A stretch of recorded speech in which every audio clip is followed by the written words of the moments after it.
ਭਗਤ ਸਿੰਘ ਦਾ ਹੀ ਸ਼ਹੀਦੀ ਦਿਨ ਨਹੀਂ, ਅੱਜ ਸ਼ਹੀਦ ਦਿਵਸ ਹੈ 3 ਮਾਰਚ ਇਸ ਨੇ। ਤੇ ਇੱਕ ਉਹ ਤਿੰਨੇ ਹੀ ਸ਼ਹੀਦ ਹੈ ਸਾਡੇ ਵਾਸਤੇ, ਤਿੰਨੇ ਬਰਾਬਰ ਹੈ, ਕੋਈ ਘੱਟ ਜਾਂ ਵੱਧ ਨਹੀਂ। ਇੱਕ ਹੀ ਟਾਈਮ ਤੇ ਉਹਨਾਂ ਨੇ ਔਰ ਇੱਕ ਹੀ ਵਿਚਾਰਧਾਰਾ ਦੇ ਤਹਿਤ ਉਹਨਾਂ ਨੇ ਆਪਣੀ ਸ਼ਹਾਦਤ ਦਿੱਤੀ ਹੈ। ਭਗਤ ਸਿੰਘ ਦੇ ਜਿਹੜੇ ਬਜ਼ੁਰਗ ਪੁਰਖੇ ਸੀ, ਜਿਹਨਾਂ ਜੱਦੀ ਪਿੰਡ ਖਟਕੜ ਕਲਾ ਹੈ, ਖਟਕੜ ਤੋਂ ਉੱਠ ਕੇ ਉਹ ਗਏ ਨੇ ਜੜਾ ਵਾਲੇ। ਭਗਤ ਸਿੰਘ ਦਾ ਖੁਦ ਦਾ ਜਨਮ ਜੜਾ ਵਾਲੇ ਹੋਇਆ ਹੈ, ਪਰ ਉਹਦਾ ਪਿਛੋਕੜ ਕਿਉਂਕਿ ਇਸ ਪਿੰਡ ਨਾਲ ਜੁੜਿਆ ਹੋਇਆ ਹੈ ਔਰ ਉਹ ਖਿੱਤਾ ਪਾਕਿਸਤਾਨ ਚਲਾ ਗਿਆ, ਔਰ ਕਿਉਂਕਿ ਇਸ ਧਰਤੀ ਨਾਲ ਉਹਦੇ ਪੁਰਖੇ ਜੁੜੇ ਨੇ, ਇਸ ਵਾਸਤੇ ਖਟਕੜ ਕਲਾ ਨੂੰ ਹੀ ਉਹਦਾ ਪਿੰਡ ਮੰਨਿਆ ਜਾਂਦਾ, ਉਹਦਾ ਜਨਮ ਜਗ੍ਹਾ ਨਹੀਂ ਮੰਨੀ ਜਾਂਦੀ।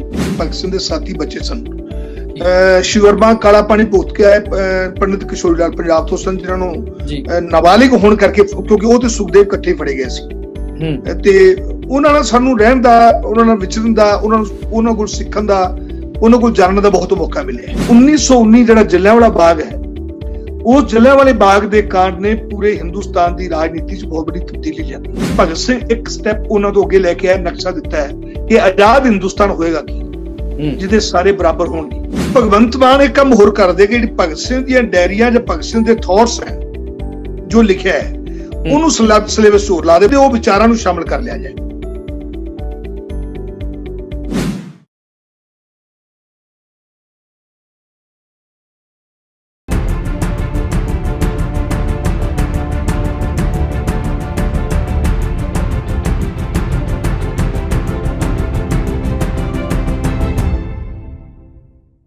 ਪੰਜਾਬੀ ਨੈਸ਼ਨਲ ਟੈਲੀਵਿਜ਼ਨ ਤੇ ਆਪ ਜੀ ਦਾ ਸਵਾਗਤ ਹੈ ਜੀ। ਮਨਜੀਤ ਸਿੰਘ ਫੇਰੂਮਨ ਵੱਲੋਂ ਆਪ ਜੀ ਨੂੰ ਪਿਆਰ, ਅਦਬ ਅਤੇ ਸਤਿਕਾਰ ਭਰੀ सत श्री अकाल, सलाम, नमस्ते। शहीदों की चिताओं पर लगेंगे हर बरस मेले, शहीदों की चिताओं पर लगेंगे हर बरस मेले, वतन पे मिटने वालों का बाकी यही निशान होगा। आप जी नूं अंदाजा हो गया होगा कि 23 मार्च का दिहाड़ा है, शहीदे आजम सरदार भगत सिंह जी की शहीदी दिहाड़ा जिहड़ा वा वो सारे हिंदुस्तान दे विच मनाया जा रहा। अज इस प्रोग्राम दे विच चर्चा करांगे उन्हां दे जीवन बारे, फलसफे बारे, कुर्बानियां बारे ते उन्हां दी भारत ते भारत दे समाज नूं की देण है। प्रोग्राम दे विच मेरा साथ देण लई पहुंचे हन सरदार हरपाल सिंह जी, एक्स MLA ने हरियाणा विधान सभा दे, ते सरदार भगत सिंह जी दे जीवन बारे बहुत गहन अध्ययन भी कीता होया है। आओ उन्हां दा स्वागत कर लैंदे आ। भाजी जी आयां नूं, स्वागत है आप जी दा। तुहाडा बहुत बहुत शुक्रिया। सब नूं मेरे वल्लों सत श्री अकाल, सलाम ते अदावर्स।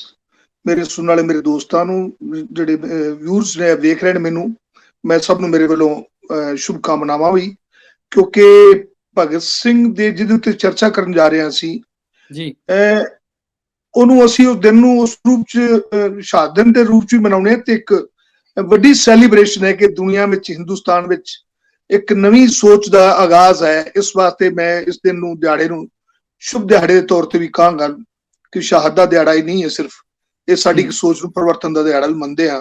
ਇਸ ਵਾਸਤੇ ਮੈਂ ਸ਼ਰਧਾ ਦੇ ਫੁੱਲ ਚੜਾਉਂਦੇ ਹੋਇਆ ਰਾਜਗੁਰੂ, ਸ਼ਹੀਦ ਸੁਖਦੇਵ ਔਰ ਸ਼ਹੀਦ ਭਗਤ ਸਿੰਘ ਔਰ ਬਾਕੀ ਵੀ ਜਿਹੜੇ ਸਾਥੀ ਉਸ ਦੌਰ ਦੇ ਵਿੱਚ ਉਹਨਾਂ ਨੇ ਸ਼ਹਾਦਤਾਂ ਦਿੱਤੀਆਂ, ਚਾਹੇ ਉਹ ਬਿਸਮਲ ਸਨ, ਚਾਹੇ ਅਸ਼ਫਾਕ ਸੀ, ਅਸ਼ਫਾਕੁੱਲਾ ਖਾਂ ਹੈ, ਚਾਹੇ ਉਹਦੇ ਚ ਜਿਹੜੇ ਪਹਿਲੇ ਸ਼ਹੀਦ ਉੱਥੇ ਦੇ ਸ਼ਹੀਦ ਹੈ ਜਿਹੜੇ ਭਗਤ ਚਰਨ ਵੋਹਰਾ ਹੈ, ਤੇ ਆਪਣੇ ਜਿਹੜੇ ਜੇਲ੍ਹ ਦੇ ਵਿੱਚ ਲੰਮੀ ਭੁੱਖ ਹੜਤਾਲ 'ਚ ਸਾਥੀ ਸ਼ਹੀਦ ਹੋਏ ਇਹਨਾਂ ਦੇ, ਉਹਨਾਂ ਸਾਰੇ ਹੀ ਸ਼ਹੀਦਾਂ ਨੂੰ ਸਾਡੇ ਮੇਰੇ ਵੱਲੋਂ ਫੁੱਲ ਦੇ ਸ਼ਰਧਾ ਦੇ ਫੁੱਲ ਮੈਂ ਭੇਟ ਕਰਾਂਗਾ। ਸਰਦਾਰ ਹਰਪਾਲ ਸਿੰਘ ਜੀ, ਮੇਰਾ ਪਹਿਲਾ ਸਵਾਲ ਇਹ ਹੈ ਕਿ ਜਦੋਂ ਆਪਾਂ ਇਤਿਹਾਸ ਦੀਆਂ ਤਾਰੀਖਾਂ ਦੇ ਉੱਪਰ ਨਜ਼ਰ ਮਾਰਦੇ ਹਾਂ ਤੇ ਭਗਤ ਸਿੰਘ ਦੇ ਜਨਮ ਦੀ ਗੱਲ ਆਉਂਦੀ ਆ, ਸਤੰਬਰ 28 1907 ਨੂੰ ਲਾਇਲਪੁਰ ਪਾਕਿਸਤਾਨ ਦੇ ਵਿੱਚ ਹੁੰਦਾ। ਪਰ ਜਦੋਂ ਅਸੀਂ ਉਹਨਾਂ ਦਾ ਜਨਮ ਦਿਹਾੜਾ ਮਨਾਉਂਦੇ ਆ ਤੇ ਖਟਕੜ ਕਲਾਂ ਨੂੰ ਉਹਨਾਂ ਦਾ ਜੱਦੀ ਪਿੰਡ ਕਿਹਾ ਜਾਂਦਾ ਵਾ। ਪਹਿਲਾਂ ਤਾਂ ਮੇਰੀ ਇਹ ਕਨਫਿਊਜ਼ਨ ਦੂਰ ਕਰੋ ਵੀ ਇਹਨਾਂ ਦੋਨਾਂ ਦੇ ਵਿੱਚ ਕੀ ਸੰਬੰਧ ਆ, ਤੇ ਨਾਲ ਦੇ ਨਾਲ ਹੀ ਜਦੋਂ ਉਹਨਾਂ ਦਾ ਸ਼ਹੀਦੀ ਦਿਹਾੜਾ ਆਉਂਦਾ ਵਾ ਉਹ ਹੈਗਾ ਜੀ 23 ਮਾਰਚ 1931, ਤੇ ਇਹ ਵੀ ਇਤਿਹਾਸ ਦੱਸਦਾ ਵਾ ਕਿ ਲਾਹੌਰ ਦੀ ਜੇਲ੍ਹ ਦੇ ਵਿੱਚ ਉਹਨਾਂ ਨੂੰ ਸ਼ਹੀਦ ਕੀਤਾ ਜਾਂਦਾ ਵਾ, ਫਾਂਸੀ ਦਿੱਤੀ ਜਾਂਦੀ ਹੈ। ਪਰ ਹੁਸੈਨੀ ਵਾਲਾ ਜਿਹੜਾ ਬਾਰਡਰ ਆ, ਉੱਥੇ ਇਹਨਾਂ ਦਾ ਸ਼ਹੀਦੀ ਦਿਹਾੜਾ ਜਿਹੜਾ ਵਾ ਉਹ ਮਨਾਇਆ ਜਾਂਦਾ। ਸੋ ਇਹ ਦੋਨੋਂ ਜਿਹੜੇ ਸੰਬੰਧ ਨੇ, ਜਨਮ ਨੂੰ ਲੈ ਕੇ ਵੀ ਤੇ ਸ਼ਹੀਦੀ ਨੂੰ ਲੈ ਕੇ ਵੀ, ਇਹਦੇ ਉੱਪਰ ਥੋੜਾ ਜਿਹਾ ਚਾਨਣ ਪਾਓ ਪਹਿਲਾਂ। ਅਸਲ ਤੇ ਪਹਿਲਾਂ ਤਾਂ ਮੈਂ ਇੱਥੋਂ ਸ਼ੁਰੂ ਕਰਨੀ ਚਾਹਾਂਗਾ ਕਿ ਸਿਰਫ ਅੱਜ ਭਗਤ ਸਿੰਘ ਦਾ ਹੀ ਸ਼ਹੀਦੀ ਦਿਨ ਨਹੀਂ, ਅੱਜ ਸ਼ਹੀਦ ਦਿਵਸ ਹੈ 3 ਮਾਰਚ ਇਸ ਨੇ ਜੀ। ਔਰ ਰਾਜਗੁਰੂ ਛੋਟੀ ਉਮਰ ਦੇ, ਇਹਨਾਂ ਤੋਂ 21 ਸਾਲ ਦੀ ਉਮਰ ਸੀ ਰਾਜਗੁਰੂ ਦੀ, ਸ਼ਹੀਦ ਰਾਜਗੁਰੂ ਸ਼ਿਵ ਹਰੀ ਰਾਮ ਰਾਜਗੁਰੂ, ਤੇ ਸ਼ਹੀਦ ਸੁਖਦੇਵ ਇਸ ਤੋਂ ਥੋੜੇ ਵੱਡੇ ਸਨ ਉਮਰ 'ਚ, ਇਹ ਵਿਚਕਾਰ ਦੀ ਉਮਰ ਦੇ 23 ਸਾਲ ਦੇ, ਉਹ 24 ਸਾਲ ਦੇ, ਉਹ 21 ਸਾਲ ਦਾ ਹੈ। ਤੇ ਇੱਕ ਉਹ ਤਿੰਨੇ ਹੀ ਸ਼ਹੀਦ ਹੈ ਸਾਡੇ ਵਾਸਤੇ, ਤਿੰਨੇ ਬਰਾਬਰ ਹੈ, ਕੋਈ ਘੱਟ ਜਾਂ ਵੱਧ ਨਹੀਂ, ਇੱਕ ਹੀ ਟਾਈਮ ਤੇ ਉਹਨਾਂ ਨੇ ਔਰ ਇੱਕ ਹੀ ਵਿਚਾਰਧਾਰਾ ਦੇ ਤਹਿਤ ਉਹਨਾਂ ਨੇ ਆਪਣੀ ਸ਼ਹਾਦਤ ਦਿੱਤੀ ਹੈ ਜੀ। ਇਸ ਵਾਸਤੇ ਅਸੀਂ ਤਿੰਨਾਂ ਨੂੰ ਫੁੱਲ ਚੜਾ ਰਹੇ ਹਾਂ, ਸਿਰਫ ਭਗਤ ਸਿੰਘ ਨਹੀਂ, ਕਿਉਂਕਿ ਉਹ ਲੀਡ ਕਰ ਰਿਹਾ, ਲੀਡਰ ਹੈ ਉਹਨਾਂ ਦਾ, ਤੇ ਬਾਕੀ ਉਹ ਸਾਰੀ ਇੱਕ ਸੰਸਥਾ, ਇੱਕ ਵਿਚਾਰ ਹੈ ਜਿਹੜੇ ਉਹਦੇ ਨਾਲ ਕੰਮ ਕੀਤਾ ਜਦੋਂ ਸ਼ਹੀਦ। ਉਹ ਸਾਡੇ ਨਾਲ ਸਾਰੇ ਸਾਡੇ ਸਤਿਕਾਰਯੋਗ ਨੇ, ਸਾਡੇ ਪੂਜਨੀ ਵੀ ਨੇ। ਦੂਜੀ ਜਿਹੜੀ ਤੁਸੀਂ ਗੱਲ ਪੁੱਛੀ ਹੈ, ਉਹਨਾਂ ਦਾ ਜਿਹੜਾ ਅਸਲ ਜਿਹੜਾ ਜਗ੍ਹਾ ਸਥਾਨ ਹੈ ਉਹ ਅੱਜ ਕੱਲ ਦਾ ਫੈਸਲਾਬਾਦ ਲਾਇਲਪੁਰ ਜੜਾ ਵਾਲਾ ਪਿੰਡ ਹੈ, ਔਰ ਉਹਨਾਂ ਦੇ ਜਿਹੜੇ ਬਜ਼ੁਰਗ ਹੈ, ਉਹਨਾਂ ਬਜ਼ੁਰਗਾਂ ਦਾ ਜੱਦੀ ਪਿੰਡ ਖਟਕੜ ਕਲਾਂ ਹੈ, ਜਿਹੜਾ ਬੰਗੇ ਦੇ ਕੋਲ ਹੁਸ਼ਿਆਰਪੁਰ ਨਵਾਂ ਸ਼ਹਿਰ ਦੇ ਕੋਲ ਹੈ, ਨਵਾਂ ਸ਼ਹਿਰ ਚ। ਅਸਲ ਤੇ ਜਦੋਂ ਅੰਗਰੇਜ਼ਾਂ ਨੇ ਆਪਣਾ ਪੰਜਾਬ ਨੂੰ ਸਰ ਕਰ ਲਿਆ 1849 ਚ, ਮਹਾਰਾਜਾ ਰਣਜੀਤ ਸਿੰਘ ਤੋਂ ਬਾਅਦ ਜੀ ਪੰਜਾਬ ਦਾ ਰਾਜ ਖਤਮ ਹੋਣ ਤੋਂ ਬਾਅਦ ਅੰਗਰੇਜ਼ਾਂ ਕੀਤਾ, ਤੇ ਉਹਨਾਂ ਨੇ ਆਪਣੇ ਹਿਸਾਬ ਨਾਲ ਉੱਥੋਂ ਦੀ, ਕਿਉਂਕਿ ਮੰਡੀ ਦੇ ਵਾਸਤੇ ਕੱਚੇ ਮਾਲ ਦੀ ਜ਼ਰੂਰਤ ਸੀ, ਤੇ ਉਹਨਾਂ ਨੇ ਆਬਾਦ ਕਰਵਾਈਆਂ, ਜੰਗਲ ਆਬਾਦ ਕਰਵਾਏ ਨੇ। ਲਾਇਲਪੁਰ ਜਿਹੜਾ ਲਾਇਲ ਕੋਈ ਅੰਗਰੇਜ਼ ਦਾ ਨਾਂ ਸੀ, ਜਿਹਦੇ ਨਾਲ ਲਾਇਲਪੁਰ ਸ਼ਹਿਰ ਬਸਿਆ ਬਾਅਦ ਚ। ਇਹ ਸ਼ਾਹ ਫੈਸਲ ਜਿਹੜਾ ਸਾਊਦੀ ਅਰਬ ਦਾ ਬਾਦਸ਼ਾਹ ਸੀ, ਉਹਨੇ ਕੋਈ ਗ੍ਰਾਂਟ ਦਿੱਤੀ ਹੋਈ ਪਾਕਿਸਤਾਨ ਤੋਂ, ਉਹਨਾਂ ਫੈਸਲਾਬਾਦ ਕੀਤਾ ਲਾਇਲਪੁਰ ਤੋਂ, ਉਹ ਨਵਾਂ ਸ਼ਹਿਰ ਵਸਿਆ। ਮੈਂ ਦੇਖਿਆ ਵੀ ਉਹ ਸ਼ਹਿਰ। ਇਹ ਅੰਗਰੇਜ਼ਾਂ ਨੇ ਉਸ ਟਾਈਮ ਜਿਹੜੇ ਜਿੱਥੋਂ ਵੀ ਵਾਹੀਕਾਰ ਲੋਕ ਬੈਠੇ ਸਨ, ਚਾਹੇ ਉਹ ਇਹ ਦੁਆਬੇ ਦੇ ਸਨ, ਚਾਹੇ ਇੱਥੋਂ ਅੰਮ੍ਰਿਤਸਰ ਦੇ ਸਨ, ਚਾਹੇ ਇਧਰੋਂ ਤੁਹਾਡੇ ਲਾਹੌਰ ਦੇ ਸਨ, ਇਹ ਜਿਹੜੀਆਂ ਜਿੰਨੀਆਂ ਜ਼ਮੀਨਾਂ ਆਬਾਦ ਹੋਈਆਂ ਨੇ, ਜਿਹਦੇ ਚ ਲਾਇਲਪੁਰ ਵੀ ਹੈ, ਉਹਦੇ ਚ ਤੁਹਾਡਾ ਸਰਗੋਦੇ ਦਾ ਵੱਡਾ ਇਲਾਕਾ ਮੈਂ ਦੇਖਿਆ, ਕਿਉਂਕਿ ਮੈਂ ਹੁਣ ਜਾ ਕੇ ਵੀ ਹੈ, ਪਹਿਲਾਂ ਵੀ ਜਾਂਦਾ ਰਿਹਾ ਮੈਂ। ਮੁਲਤਾਨ ਦਾ ਬਹੁਤ ਵੱਡੀ ਬਾਰ ਸੀ, ਗੰਜੀ ਬਾਰ, ਨੀਲੀ ਬਾਰ, ਦੁੱਲੇ ਦੀ ਬਾਰ। ਮਿੰਟਗੁਮਰੀ ਜਿਹੜਾ ਮਿੰਟਗੁਮਰੀ ਅੰਗਰੇਜ਼ ਹੋਇਆ, ਜਰਨਲ ਹੋਇਆ, ਉਹਦੇ ਨਾਂ ਤੇ ਉਕਾੜਾ ਹੈ ਵੈਸੇ ਸ਼ਹਿਰ ਦਾ ਨਾਂ।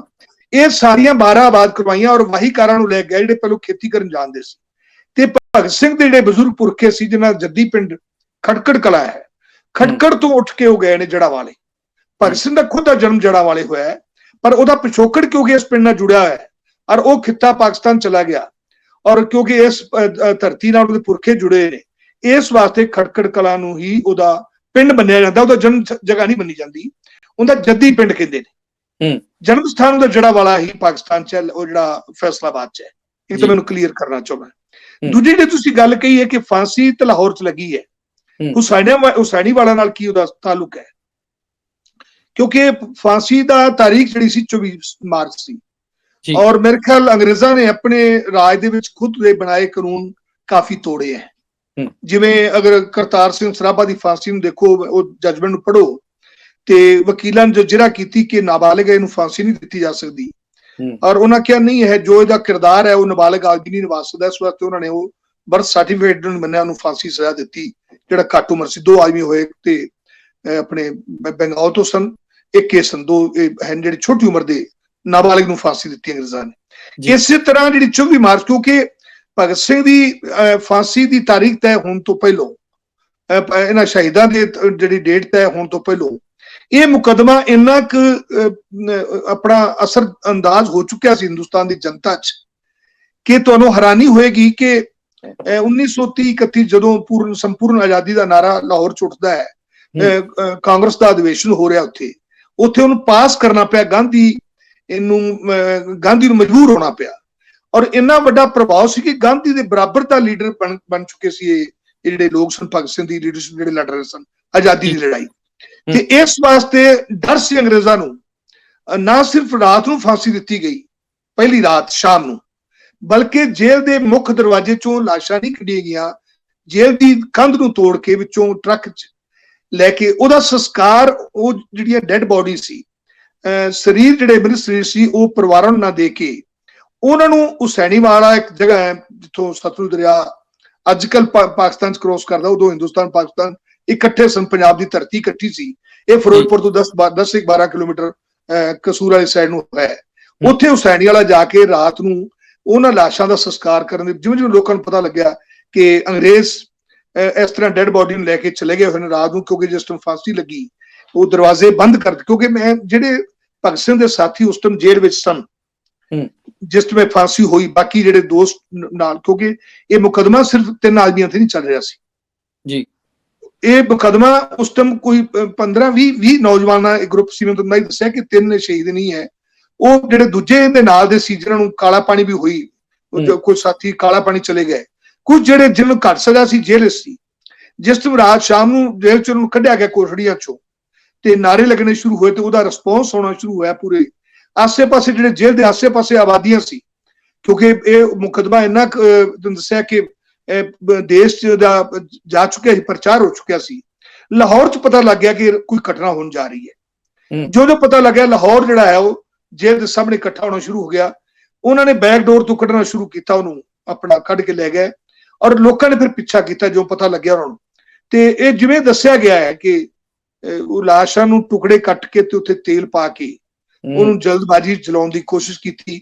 ਇੰਨੇ 'ਚ ਉਹ ਲੋਕ ਚਲੇ ਗਏ ਔਰ ਭੀੜ ਚਲੀ ਗਈ ਪਿੱਛੇ, ਲੋਕ ਜਿਹਨਾਂ ਪਤਾ ਲੱਗਿਆ ਵੀ ਲਾਸ਼ਾਂ ਇੱਧਰ ਗਈਆਂ ਨੇ ਫਿਰੋਜ਼ਪੁਰ ਪਾਸੇ ਨੂੰ, ਔਰ ਉਹ ਜਿਹੜੇ ਆਦਮੀ ਲੈ ਕੇ ਗਏ ਸੀ ਪੁਲਿਸ ਵਾਲੇ ਜਾਂ ਫੌਜ ਵਾਲੇ, ਉਹ ਛੱਡ ਕੇ ਜਲਦੀਆਂ ਲਾਸ਼ਾਂ ਨੂੰ ਚਲੇ ਗਏ ਸੀ ਉੱਥੋਂ। ਇਹ ਲਾਸਟ ਟਾਈਮ ਦਾ ਜਿਹੜਾ ਸਾਰਾ ਇਹ ਹੈ ਜਿਹੜਾ ਉਹਦਾ ਇਤਿਹਾਸ ਹੈ। ਔਰ ਇਸੇ ਕਰਕੇ ਕਿਉਂਕਿ ਉਹਨਾਂ ਦੇ ਸੰਸਕਾਰ ਉੱਥੇ ਹੋਏ ਨੇ ਔਰ 3 ਸ਼ਹੀਦਾਂ ਦੇ ਉੱਥੇ ਸੰਸਕਾਰ ਕੀਤੇ। ਉਸ ਤੋਂ ਬਾਅਦ ਕਿਉਂਕਿ ਬਟਕੇਸ਼ਵਰ ਦੱਤ ਦੀ ਵੀ ਇਹ ਉਸ ਟਾਈਮ ਖਾਹਿਸ਼ ਸੀ ਕਿ ਮੇਰਾ ਵੀ ਸੰਸਕਾਰ ਉੱਥੇ ਕੀਤਾ ਜਾਏ ਜਿੱਥੇ ਮੇਰਾ ਦੋਸਤ ਦਾ, ਕਿਉਂਕਿ ਅਸੈਂਬਲੀ 'ਚ ਬੰਬ ਸੁੱਟਣ ਵਾਸਤੇ ਬਟਕੇਸ਼ਵਰ ਦੱਤ ਨਾਲ ਗਿਆ ਸੀ, ਉਹਨੂੰ ਵੀ ਉਮਰ ਕੈਦ ਹੋਈ ਸੀ, ਕਾਲਾ ਪਾਣੀ ਸਜ਼ਾ ਹੋਈ ਸੀ ਉਹਨਾਂ ਨੂੰ। ਤੇ ਬਾਅਦ 'ਚ ਉਹਦਾ ਸੰਸਕਾਰ ਵੀ ਔਰ ਮਾਤਾ ਵਿਦਿਆਵਤੀ ਦਾ ਵੀ ਸੰਸਕਾਰ ਉੱਥੇ ਕੀਤਾ ਗਿਆ ਉਹਨਾਂ ਦੀ ਜਿਹੜੀ ਖਾਹਿਸ਼ ਦੇ ਅਨੁਸਾਰ। ਇਸ ਵਾਸਤੇ ਉਹ ਤਿੰਨਾਂ ਦੇ ਉੱਥੇ ਉਹ ਸਥਾਨ ਬਣੇ ਹੋਏ ਨੇ। ਇਹ ਸੰਬੰਧ ਹੈ ਉਹਦੀ, ਕਿਉਂਕਿ ਸਜ਼ਾ ਤਾਂ ਉਹਨਾਂ ਨੂੰ ਉੱਥੇ ਹੋਈ ਲਾਹੌਰ 'ਚ, ਪਰ ਉਹਨਾਂ ਨੂੰ ਫਾਂਸੀ ਉੱਥੇ ਦਿੱਤੀ ਗਈ, ਪਰ ਸੰਸਕਾਰ ਉਹਨਾਂ ਦੇ ਉੱਥੇ ਸੁਸੈਨੀਵਾਲ ਜਾ ਕੇ ਕੀਤੇ ਗਏ। ਇਸ ਵਾਸਤੇ ਉਹ ਮੁਕੱਦਸ ਜਗ੍ਹਾ, ਉਹਨੂੰ ਪਵਿੱਤਰ ਜਗ੍ਹਾ ਮੰਨਦੇ ਆ ਅਸੀਂ, ਅੱਜ ਵੀ ਉੱਥੇ ਮੇਲੇ ਲੱਗਦੇ ਨੇ। ਬਿਲਕੁਲ। ਤੇ ਹੁਣ ਥੋੜੀ ਜਿਹੀ ਆਪਾਂ ਗੱਲਬਾਤ ਕਰਦੇ ਹਾਂ ਸਰਦਾਰ ਭਗਤ ਸਿੰਘ ਜੀ ਦੇ ਬਚਪਨ ਬਾਰੇ। ਬਚਪਨ ਦੇ ਵਿੱਚ ਉਹਨਾਂ ਦੀ ਜਿਹੜੀ ਸਕੂਲਿੰਗ ਹੈ ਜੀ, ਉਹ DAV ਕਾਲਜ ਜਿਹੜਾ ਸਕੂਲ ਜਿਹੜਾ ਵਾ ਲਾਹੌਰ ਤੋਂ ਹੁੰਦੀ ਹੈ। ਫਿਰ ਉਹਨਾਂ ਦਾ ਜਿਹੜਾ ਕਾਲਜ ਹੈ ਨੈਸ਼ਨਲ ਕਾਲਜ ਲਾਹੌਰ ਹੈ, ਉੱਥੋਂ ਪੜ੍ਹਾਈ ਕਰਦੇ ਨੇ ਔਰ ਪੜ੍ਹਦਿਆਂ ਹੀ ਉਹ ਪੱਤਰਕਾਰਤਾ ਦੇ ਨਾਲ ਵੀ ਜੁੜ ਜਾਂਦੇ ਨੇ, ਅਖਬਾਰਾਂ ਦੇ ਲਿਖਦੇ ਵੀ ਨੇ ਤੇ ਐਡੀਟਰ ਵੀ ਬਣ ਜਾਂਦੇ ਨੇ।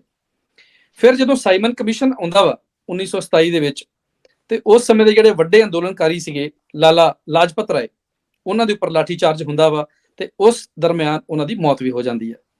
ਤੇ ਉਸ ਜਿਹੜੀ ਘਟਨਾਕ੍ਰਮ ਦਾ ਸਰਦਾਰ ਭਗਤ ਸਿੰਘ ਉਹਨਾਂ ਦੀ ਮਾਨਸਿਕਤਾ ਦੇ ਉੱਪਰ ਕੀ ਅਸਰ ਪੈਂਦਾ ਵਾ ਤੇ ਕਿਵੇਂ ਫਿਰ ਉਹ ਜਿਸ ਅੰਦੋਲਨ ਦਾ ਕਿਵੇਂ ਪਾਰਟ ਬਣਦੇ ਨੇ? ਦੇਖੋ, ਇੱਕ ਚੀਜ਼ ਤੇ ਮੈਂ, ਕਿਉਂਕਿ ਮੈਂ ਜੋ ਬੋਲ ਰਿਹਾ ਮੈਂ ਇਹ ਗੱਲ ਕਰ ਰਿਹਾ ਕਿਉਂਕਿ ਜਿਹੜੇ ਭਗਤ ਸਿੰਘ ਦੇ ਸਾਥੀ ਬੱਚੇ ਸਨ, ਸ਼ਿਵਰਮਾ ਕਾਲਾ ਪਾਣੀ ਭੁਗਤ ਕੇ ਆਏ ਪੰਡਿਤ ਕਿਸ਼ੋਰੀ ਲਾਲ ਪੰਜਾਬ ਤੋਂ ਸਨ, ਜਿਹਨਾਂ ਨੂੰ ਨਾਬਾਲਿਗ ਹੋਣ ਕਰਕੇ, ਕਿਉਂਕਿ ਉਹ ਤੇ ਸੁਖਦੇਵ ਇਕੱਠੇ ਫੜੇ ਗਏ ਸੀ, ਤੇ ਉਹਨਾਂ ਨਾਲ ਸਾਨੂੰ ਰਹਿਣ ਦਾ, ਉਹਨਾਂ ਨਾਲ ਵਿਚਰਨ ਦਾ, ਉਹਨਾਂ ਕੋਲ ਸਿੱਖਣ ਦਾ, ਉਹਨਾਂ ਕੋਲ ਜਾਣਨ ਦਾ ਬਹੁਤ ਮੌਕਾ ਮਿਲਿਆ। ਉਹ ਜਿਹੜਾ ਪੂਰਾ ਇਸ ਦੌਰ ਦਾ ਗਵਾਹ ਰਹੇ ਨੇ, ਉਹ ਜਿਹੜਾ ਗਵਾਹ ਨਹੀਂ ਰਹੇ ਉਸ ਦੌਰ ਨੂੰ ਜਿਹਨਾਂ ਖੁਦ ਹੰਡਾਇਆ ਨਾਲ ਉਹਨਾਂ ਮੁਕੱਦਮਿਆਂ ਨੂੰ।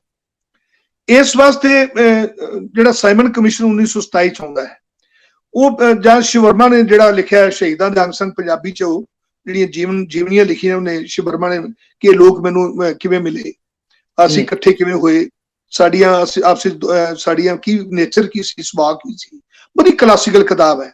ਮੈਂ ਤੁਹਾਨੂੰ ਪਿਛਲੀ ਵਾਰੀ ਬੋਲਦੇ ਵੀ ਦੱਸਿਆ ਸੀ ਕਿ ਉਹ ਇਕੱਲੀ ਕਿਤਾਬ ਹੈ ਜਿਹਨੇ ਮੇਰੀ ਪੂਰੀ ਜ਼ਿੰਦਗੀ ਨੂੰ ਤਬਦੀਲ ਕੀਤਾ ਔਰ ਮੈਨੂੰ ਪੜ੍ਹਨ ਦਾ ਚਸਕਾ ਲਾਇਆ ਕਿ ਪੜ੍ਹਾਈ ਕੀ ਹੁੰਦੀ ਹੈ, ਅਗਰ ਜਾਣਨ ਦਾ ਹੋਰ ਮੈਂ, ਉਹ ਇਕੱਲੀ ਕਿਤਾਬ ਮੇਰੇ ਕੋਲ ਹਿੰਦੀ ਪਈ ਹੈ, ਸੰਸਮ੍ਰਿਤੀਆਂ ਹਿੰਦੀ ਸੀ, ਅਗਰ ਸ਼ਹੀਦਾਂ ਦੇ ਅੰਗ ਸੰਗ ਉਹ ਫਿਰ ਪੰਜਾਬੀ ਦੇ ਅਖਬਾਰਾਂ 'ਚ ਉਹ ਬਾਰ-ਬਾਰ ਲੇਖ ਆਉਂਦੇ ਰਹੇ ਉਹਨਾਂ ਤੇ, ਉਹ ਕਿਤਾਬ ਹੈ ਜਿਹੜੀ। ਔਰ ਉਹ ਸ਼ਿਵਰਮਾ ਨੂੰ, ਕਿਉਂਕਿ ਉਹ ਕਾਲਾ ਪਾਣੀ ਭੁਗਤ ਕੇ ਆਏ, ਪੰਡਿਤ ਜੀ ਭੁਗਤ ਕੇ ਆਏ, ਉਹਨਾਂ ਨੂੰ ਜਦੋਂ ਅਸੀਂ ਗੱਲਬਾਤ ਕਰਦੇ ਸੀ, ਕਿਉਂਕਿ ਉਸ ਦੌਰ ਦੇ ਉਹਨਾਂ ਹੰਡਾਇਆ ਸੀ, ਗਵਾਹ ਨਹੀਂ ਸੀ ਉਹ, ਬਲਕਿ ਉਹਨਾਂ ਨੇ ਆਪਣੇ ਪਿੰਡੇ ਤੋਂ ਦੌਰ ਹੰਡਾਇਆ ਸੀ। ਉਹ ਦੱਸਦੇ ਨੇ ਕਿ ਭਗਤ ਸਿੰਘ ਦੀ, ਪਹਿਲਾਂ ਤੋਂ ਭਗਤ ਸਿੰਘ ਬਾਰੇ ਤੁਸੀਂ ਕਹਿਣਾ ਚਾਹੁੰਦੇ ਹੋ ਕਿ ਭਗਤ ਸਿੰਘ ਦਾ ਪੂਰਾ ਜੀਵਨ, ਕਿਉਂਕਿ ਜਿਹੜੇ ਪਰਿਵਾਰ ਚੋਂ ਪੈਦਾ ਹੋਇਆ, ਉਹ ਪਰਿਵਾਰ ਦਾ ਪਿਛੋਕੜ ਵੀ ਜਾਣਨ ਦੀ ਜ਼ਰੂਰਤ ਹੈ ਕਿ ਉਹਦੇ ਘਰ ਜਦੋਂ ਉਹਦਾ ਪੈਦਾਇਸ਼ ਹੁੰਦੀ, ਉਹਦਾ ਨਾਂ ਹੀ ਭਗਤ ਸਿੰਘ ਭਾਗਾਂ ਵਾਲਾ ਇਸ ਵਾਸਤੇ ਰੱਖਿਆ ਗਿਆ ਕਿ ਉਦੋਂ ਹੀ ਉਹਨਾਂ ਦੇ ਚਾਚਾ ਜੀ ਜੇਲ੍ਹ ਚੋਂ, ਮਾਂਡਲੇ ਚੋਂ ਰਿਲੀਜ਼ ਹੋ ਕੇ, ਇਹਨਾਂ ਦੇ ਪਿਤਾ ਜੀ ਦੇ ਚਾਚਾ ਦੋਨੋਂ, ਬਾਅਦ ਚਾਚੇ ਨੂੰ ਰੋਦੇਸ਼ਨ ਕਾਲਾ ਮਿਲਿਆ ਸਰਦਾਰ ਅਜੀਤ ਸਿੰਘ ਨੂੰ, ਔਰ ਇੱਕ ਚਾਚਾ ਜੀ ਉਹਨਾਂ ਦੇ ਜੇਲ੍ਹ ਦੇ ਵਿੱਚ ਹੀ ਜੁਝਾਰ ਸਿੰਘ ਸ਼ਹੀਦ ਹੋ ਗਏ। ਤੇ ਇਸ ਵਾਸਤੇ ਜਿਹੜੇ ਪਰਿਵਾਰ ਚੋਂ ਹੋਏ, 2 ਵਿਧਵਾ ਚਾਚੀਆਂ ਘਰ ਸਨ ਜਦੋਂ ਭਗਤ ਸਿੰਘ ਨੂੰ, ਉਹ 2 ਮਾਵਾਂ ਦਾ ਵੀ ਪਿਆਰ ਮਿਲਿਆ ਉਹਨਾਂ ਵਿਧਵਾ ਚਾਚੀ, ਵਿਧਵਾ ਨਹੀਂ ਸੀ, ਅਜੀਤ ਸਿੰਘ ਜਿੰਦਾ ਸਨ, ਪਰ ਕਿਉਂਕਿ ਦੇਸ਼ ਨਿਕਾਲਾ ਹੋਇਆ, ਦੇਸ਼ ਕਦੀ ਮੁੜ ਹੀ ਨਹੀਂ ਸਕੇ। ਉਹ 14 ਅਗਸਤ ਨੂੰ ਆਏ ਨੇ ਇੱਥੇ ਤੇ 14 ਅਗਸਤ ਨੂੰ ਰਾਤ ਨੂੰ ਡੈਥ ਹੋਈ ਉਹਨਾਂ ਦੀ, ਉਹ ਆਜ਼ਾਦੀ ਦਾ ਜਿਹੜਾ ਉਹ ਸਵੇਰ ਨਹੀਂ ਵੇਖ ਸਕੇ ਸੀ, ਤੇ ਉਹਨਾਂ ਸਾਰੀ ਜ਼ਿੰਦਗੀ ਬਾਹਰ ਆਪਣਾ ਉਸ ਸਟਰਗਲ 'ਚ ਗੁਜ਼ਾਰੀ। ਔਰ ਮੈਂ ਜਦ ਤੱਕ ਭਗਤ ਸਿੰਘ ਦੇ ਸਰਦਾਰ ਭਗਤ ਸਿੰਘ ਦੇ ਭਾਂਜੇ ਪ੍ਰੋਫੈਸਰ ਜਗਮੋਹਨ ਨੇ, ਉਹਨਾਂ ਦੀ ਇਹਦੇ ਰਿਸਰਚ ਵੀ ਕੀਤੀ ਬਹੁਤ, ਉਹਨਾਂ ਦੱਸਿਆ ਵੀ ਇਹਨਾਂ ਦੀ ਖਤੋ ਕਿਤਾਬਤ ਵੀ ਰਹੀ ਕਿਤੇ ਨਾ ਕਿਤੇ ਉਹਨਾਂ ਦੇ ਦਿਮਾਗ 'ਚ ਭਗਤ ਸਿੰਘ ਰਿਹਾ। ਉਹ ਦੌਰ ਵੈਸੇ ਵੀ ਜਦੋਂ ਉਹ ਪੈਦਾ ਹੋਏ, ਫਿਰ ਉਸ ਤੋਂ ਬਾਅਦ ਜਲਿਆਂਵਾਲਾ ਬਾਗ ਦਾ ਹੁੰਦਾ 1919 'ਚ, 12 ਸਾਲ ਦਾ ਭਗਤ ਸਿੰਘ ਹੈ ਉਸ ਟਾਈਮ। ਉਹ ਜਲਿਆਂਵਾਲੇ ਬਾਗ ਦੀ ਮਿੱਟੀ ਵੀ ਕਹਿੰਦੇ ਲੈ ਕੇ ਆਏ ਤੇ ਸ਼ੀਸ਼ੀ 'ਚ ਰੱਖੀ ਉਹ ਮਿੱਟੀ ਜਿਹੜੀ, ਕਿਉਂਕਿ ਪਰਿਵਾਰ ਪੜ੍ਹਿਆ ਲਿਖਿਆ ਸੀ। ਔਰ 1907 ਦੀ ਪਗੜੀ ਸਮਾਲ ਜੱਟਾਂ ਦੀ ਜਿਹੜੀ ਲਹਿਰ ਸੀ, ਜਿਹਨੇ ਉਹ ਲਹਿਰ ਦੇ ਵਿੱਚ ਪੰਜਾਬ 'ਚ ਕਾਫੀ ਵੱਡੀ ਤਬਦੀਲੀ ਆਈ। ਔਰ 1919 ਜਿਹੜਾ ਜਲਿਆਂਵਾਲਾ ਬਾਗ ਹੈ, ਉਹ ਜਲਿਆਂਵਾਲੇ ਬਾਗ ਦੇ ਕਾਂਡ ਨੇ ਪੂਰੇ ਹਿੰਦੁਸਤਾਨ ਦੀ ਰਾਜਨੀਤੀ 'ਚ ਬਹੁਤ ਵੱਡੀ ਤਬਦੀਲੀ ਲਿਆਂਦੀ।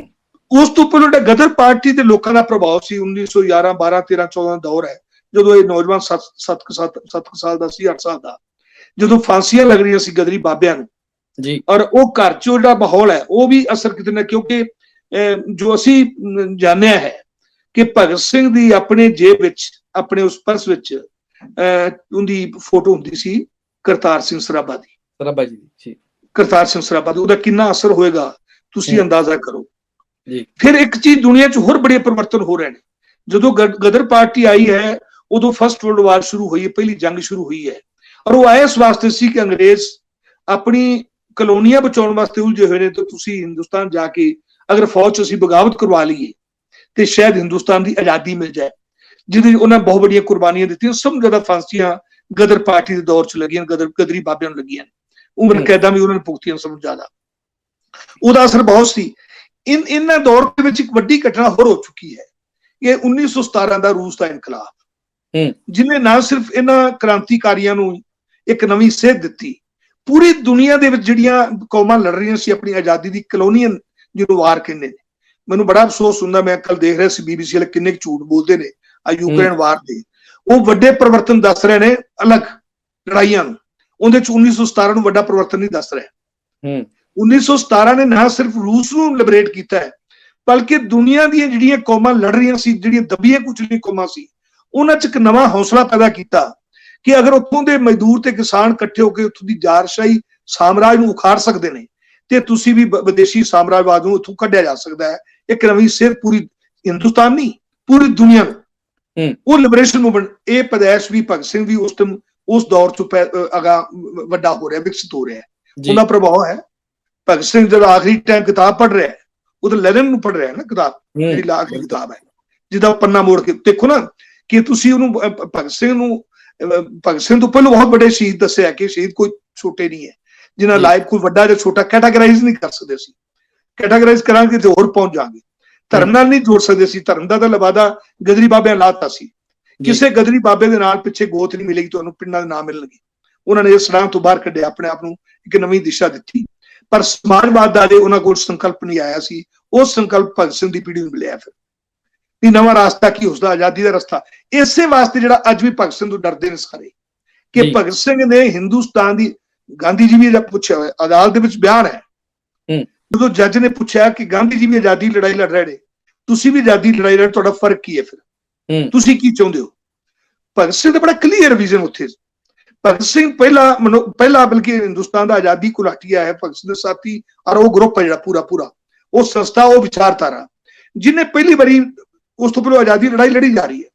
ਅੰਗਰੇਜ਼ ਜਾਣ ਤੋਂ ਬਾਅਦ ਹਿੰਦੁਸਤਾਨ ਦਾ ਨਕਸ਼ਾ ਕੀ ਹੋਏਗਾ, ਹਿੰਦੁਸਤਾਨ ਕੀ ਹੋਏਗਾ, ਇਹ ਹਿੰਦੁਸਤਾਨੀਆਂ ਸਾਹਮਣੇ ਕੋਈ ਪੁੱਟ ਨਹੀਂ ਕਰ ਰਿਹਾ।